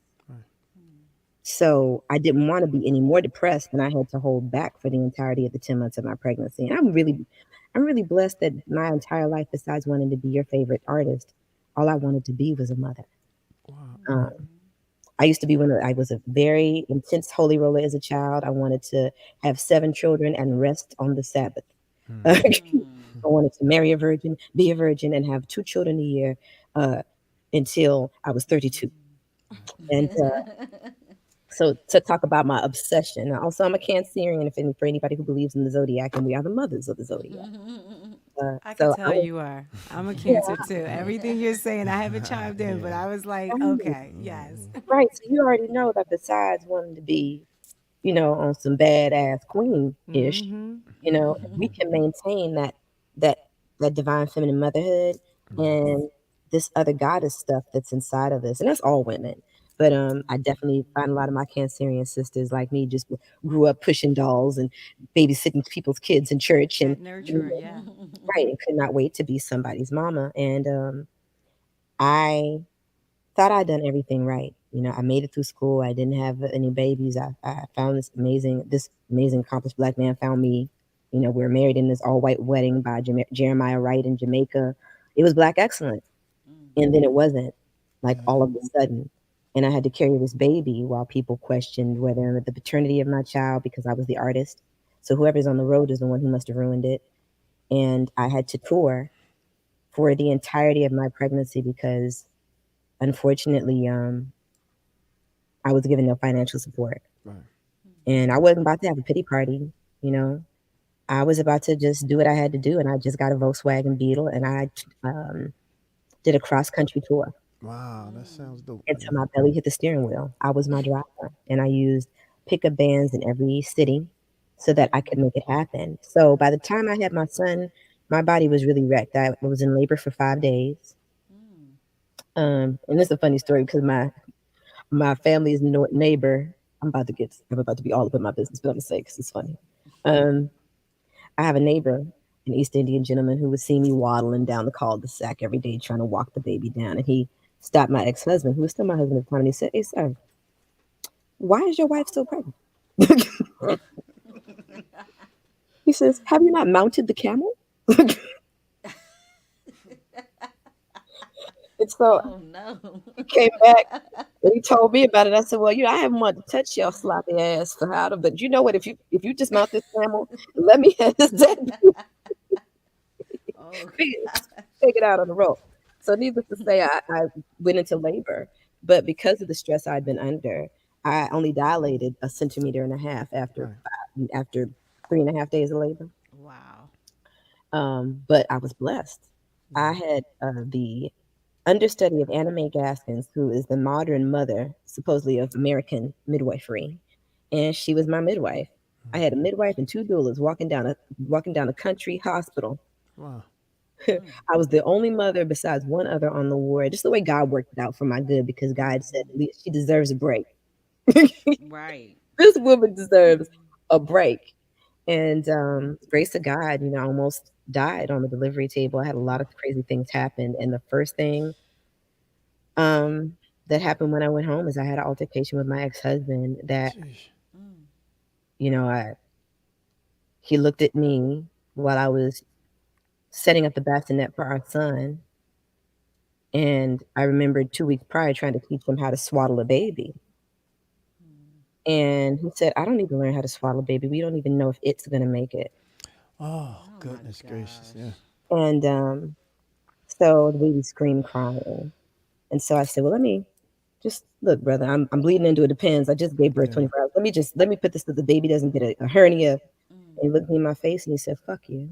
Oh, Wow. so And that next day, after some very heated exchanges happened, thank God they were not fully physical, but they were in front of my son on his first day in the world. yeah, I called a placenta encapsulator who turned my placenta into capsules, and I just used my last tincture yesterday. Wow, interesting. So Interesting. it saved my life because Really? I was already feeling pretty worthless at a time I was supposed to be excited. And part of that was imagine already feeling a certain way and then you have postpartum. And I started having postpartum anger. So I was like, I'm not finna go to jail. Yeah. I made it this long with my self-respect and my hands to myself. So let me get this medicine. And, I remember holding my child thinking one day we could just jump out the window together. I could just jump out the window. I'm not worth anything. God forbid my kid has to maybe we could just jump out the window together and all this will be over. And that's why I got those capsules between the relationship I was having at the time with my husband and the worthlessness I was feeling. I was glad that holistic medicine was there to assist me. And it was something I'd already known about. A sister came to my home, grabbed my placenta, made beautiful pictures of it, turned my son's umbilical cord into a heart. I still have it on my altar. I was able to be victorious over a situation that could have been really crazy for me and could have put me in a position to lose my kid if I had, lost my shit. You know what? I was in. Well, thank God for you. Thank God that your whole thank God for the people that was around you that was able to assist you in making this mental healing, this transition to the woman that you are today, the beautiful woman that you are today. I gotta give you kudos to your teeth. Your teeth is beautiful. Jesus Christ. Like I want teeth like that. I need teeth like that. I paid a lot of money for these teeth. I know, that's right. I do braces, but yeah. That's funny. So real quick, I'm gonna say something because I want to change the mood a little bit. I want to say something, and I want you to tell me the first thing, and you'll probably get where I'm going. But I want you to tell me the first thing that comes to mind when I say this. You ready? Okay. Ready for me? Yep. All right. Legend. Me. Creatures. Us. Drugs. Love. Ashes. Beautiful. Too good to be true. So many things. Beautiful user. Hurt people. Keep running. Victory lap. Be real. The measure of a man is what he thinks and feels, and why aren't more people real? Heights. Well, I mean, I said it. Future so bright, so gold. Shitting all over my folks. Backseat of my star. Well, that's self-explanatory. FMTU. Oh, fly me to the universe. NSORMA. You said what now? NSORMA. That is pronounced in trauma. And there we go. Yeah. There we go. Hold. I want you to hold on with us. I gotta be at the top of the hour, so I have to do something, and then we're gonna go. So we talk weeklies after the talk on WPPM-LP Philadelphia 106.5 FM. We talk weeklies after the talk with your boy Charles Gregory and a beautiful Lauren Sizzle and a beautiful Classy Lady Sparkle and a beautiful Lady Esther. So I want to jump right back into because this time went really quickly, and I want to give you the opportunity to talk a little bit about some of the things you got going on real quick. Yeah. And then I'm going to put you to a challenge because you was talking about freestyle. And I want to hear you do some type of melody type way to We Talk Weekly. All right. So that's going to be a challenge for you. But real quick, why don't you tell everyone? She said, I'm ready. I know that's right. I'm ready. She ready, born ready. I love the teeth. I got to get teeth like that. So why don't you tell everybody some of the latest things that you have going on and where they can find you and all that good old stuff. Yeah. Absolutely. I'm proud to say after now having a clean bill of health after nearly dying of Delta. Boo, these last 3 years was crazy. Delta, COVID almost took your girl out, but I'm back. So I'm finally able to promote the ceremony because I had to wait. I had to take 1.5 years off to get better. So now I'm going to be performing. This week I'll be in Brooklyn at New Wave Culture Creations. I'm doing a what I call an intimate salon series where I perform in people's homes, basically for people who have small groups of 38 or more. I curate a dinner, I storytell, and I perform. That is not the cost of my usual show. That's something different. But I will be doing a salon performance for New Wave Culture Creations, the people who've been sponsoring my hair for the last 3 years. And then I'll be performing at Joe's Pub, actually this Wednesday, the 15th, with the Soapbox series. I am preparing to film via my first feature-length film in a trilogy called Protector of the Gods, which was written by an amazing Black writer named Kamiko Tarnez. It's produced by Hill Harper and Diana Ross's daughter, Rhonda Ross, and I'm also one of the producers on the film. Wait, hold that thought. So earlier, don't forget where we are. Don't forget where we are because I want you to talk a little bit more about that. But the reason I'm stopping you because you talked about 2 people. Yeah. So I styled. Hill? Yes, I did. Dope. And I also styled Rhonda? Raheem. Oh, you kidding? Yes, I did. And what Brian Michael Cox and Raheem Devon was the first people I styled for a cover when it was when I started my career in being a quote unquote celebrity stylist. I love that. One of the main characters that I styled full cover was Harper. One of my favorite people. So it's crazy. I knew it was some type of connection to you, right? But I just wanted to say that because you brought him up, and I'm like, hey, all the people that you named, I actually worked with. One of my personal clients are Kendrick the Family Soul, right? And so when you talk about good people, you talk about people within that circle. I mean, you're talking about all the great people right there. And so I just wanted to stop you, but I didn't want. Go ahead. I said, AJ and I went to junior high school together, Alice Dill Junior High School right here. Stop playing. Wow. Yeah. I'm calling her right now. Oh, she went out. Oh, yeah. Where you at? She went out. Wow, she went out. It's all good. So, She maybe just hit something. Yeah, she might have hit something, jumped out. So we're gonna talk a little bit real quick. And so it's interesting that she reminds me of, I forgot her name, but she sings that song, Milky Way for Blood Evolution in my brain, in my veins. And I said, wow, she's giving me all of that. She's a Cancer. I guess that makes sense, right? Yeah. Look at Spark. Yeah. Yeah. Right. Yes. And so, where you at? I was moved by a lot of things she said, and she spoke on her generation and knowing her story. Right. A lot of times people don't realize that if you don't know your story, how did your mother carry you? Was it a stressful pregnancy? All of that matters.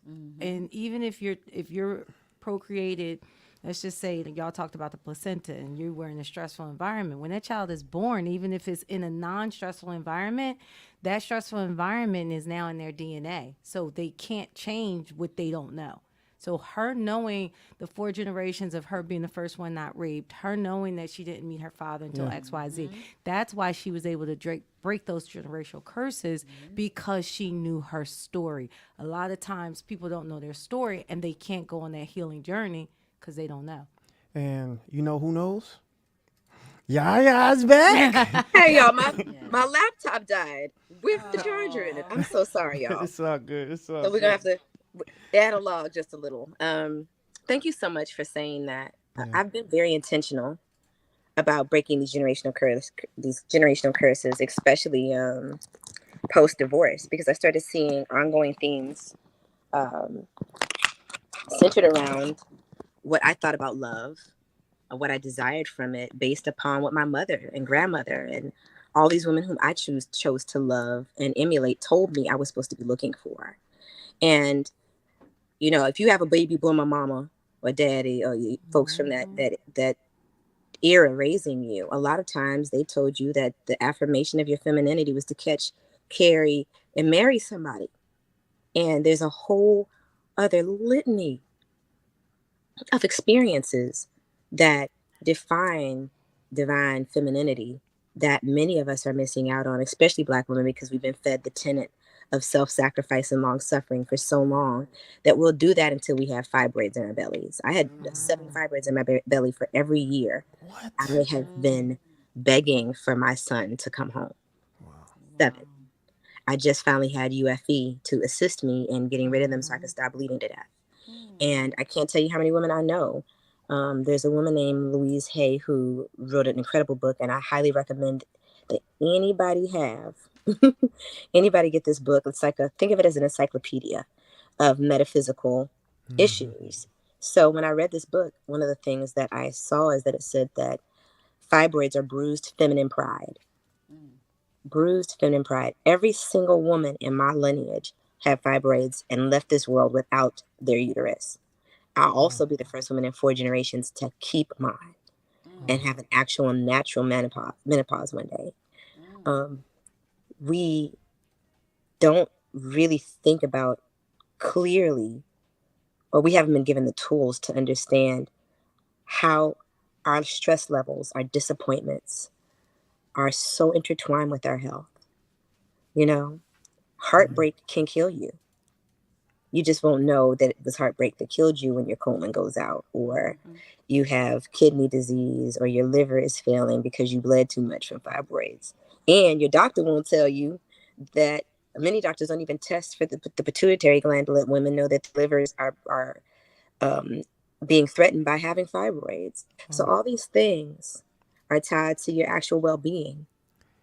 And as a result of me being deliberate about wanting to break generational curses, I was able to keep my uterus and have 2 UFE, which is called ultra fibroid embolization procedures that saved my life. I have more energy now than I've had in 15 years. Wow, we're gonna have to bring you back on the show because you have this knowledge base that I think is unique and interesting, and that you can pretty much talk about anything that we pose out there. So I'm gonna throw the invitation out now because I would love for you to come back if you be willing to. Fantastic. You got me. I'm committing besides my music, I'm definitely committing my life's work at this point to dive into the healing of Black women and women, period. Yeah. But specifically women of color and Black women.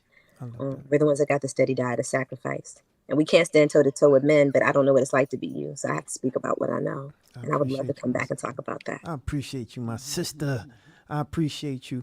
Real quick, for everyone who was on when I was reading some words and had her do like a lightning round, pretty much that was the ceremony. That was the tracks from her. That's your album, correct? That's my album, executive produced by myself and Raheem Devon. Wow. And again, I got to put a shout out to him because he heard the record and he was like, why haven't you put it out? I was like, I ain't got the money, bro. Do you know how much it costs to get a record mixed and mastered? And he just said, finish the rest of the record, bring it to me. And his homeboy Face mixed it. And I was going to wait till after the pandemic to actually deliver it to you guys, but the songs were so inspirational that I felt while people were in lockdown, they should have them. But, now is really the hard launch. Now people will know the record, and now I'm really sharing it. Now I'm well enough to go out into the streets and share it along with my story. Fantastic. We're going to let's do like a listening type of situation. We're going to bring you back on and do like a listening situation where we play your album and you talk a little bit about it, the intimate details and all that good old stuff. Would you be game for that? Say less. Tell me. All right. So you ready for this challenge for me? All right, bring it on. All right. We Talk Weekly. Come up with, as Spark says, can you do this in a melody type way?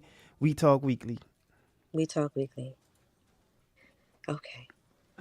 There is no way for me to separate my week. I walk in after a hard day's work. I need to hear it again. So I turn on my FM dial, 'cause We Talk Weekly's always my style. I light up 'cause it's always lit. I'm never getting tired of it, 'cause it's We Talk Weekly. Girl. Hey! Yes, ma'am. I'm gonna scream at the end of that.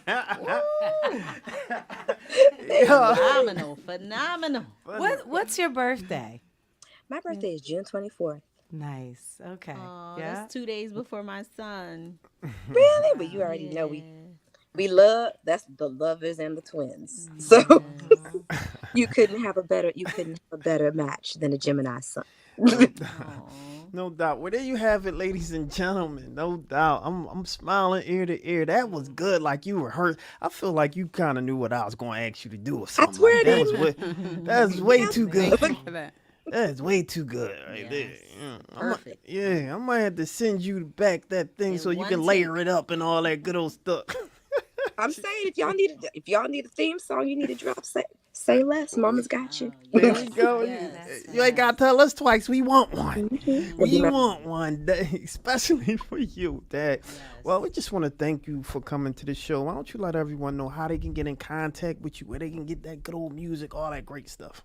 Absolutely. If you want to book one of my electric performances, you can email my assistant, Nicole Kent, at purplepress7@gmail.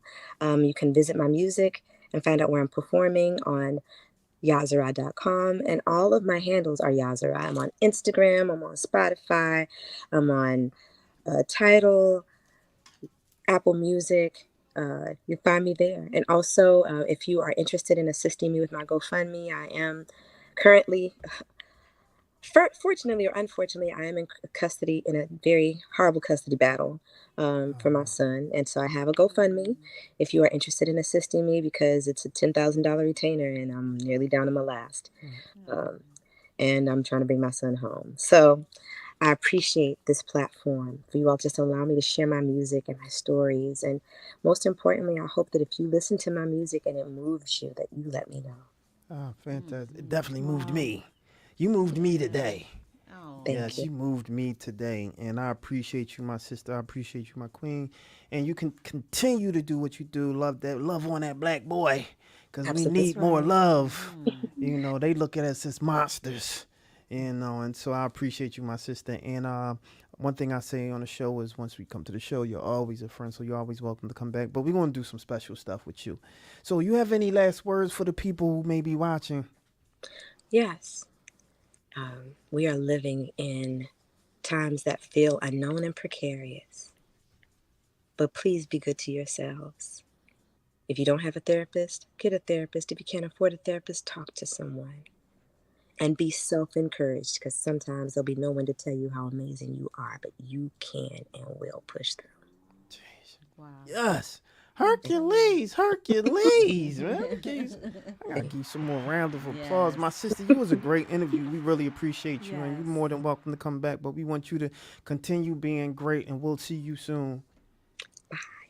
Thank you so much for me. Absolutely. Peace. There you have it, ladies and gentlemen. We Talk Weeklies After the Talk on WPPM-LP Philadelphia 106.5 FM. We Talk Weeklies After the Talk with your boy Charles Gregory and beautiful Lauren Sizzle. And the beautiful Classy Lady Sparkle. And the beautiful Ladies and gentlemen. I went a little longer because I wanted to make sure I had that sister. I wanted to hear more from that sister, and so I appreciate you for staying on, hanging on with us. We Talk Weekly, y'all. We out here. Peace.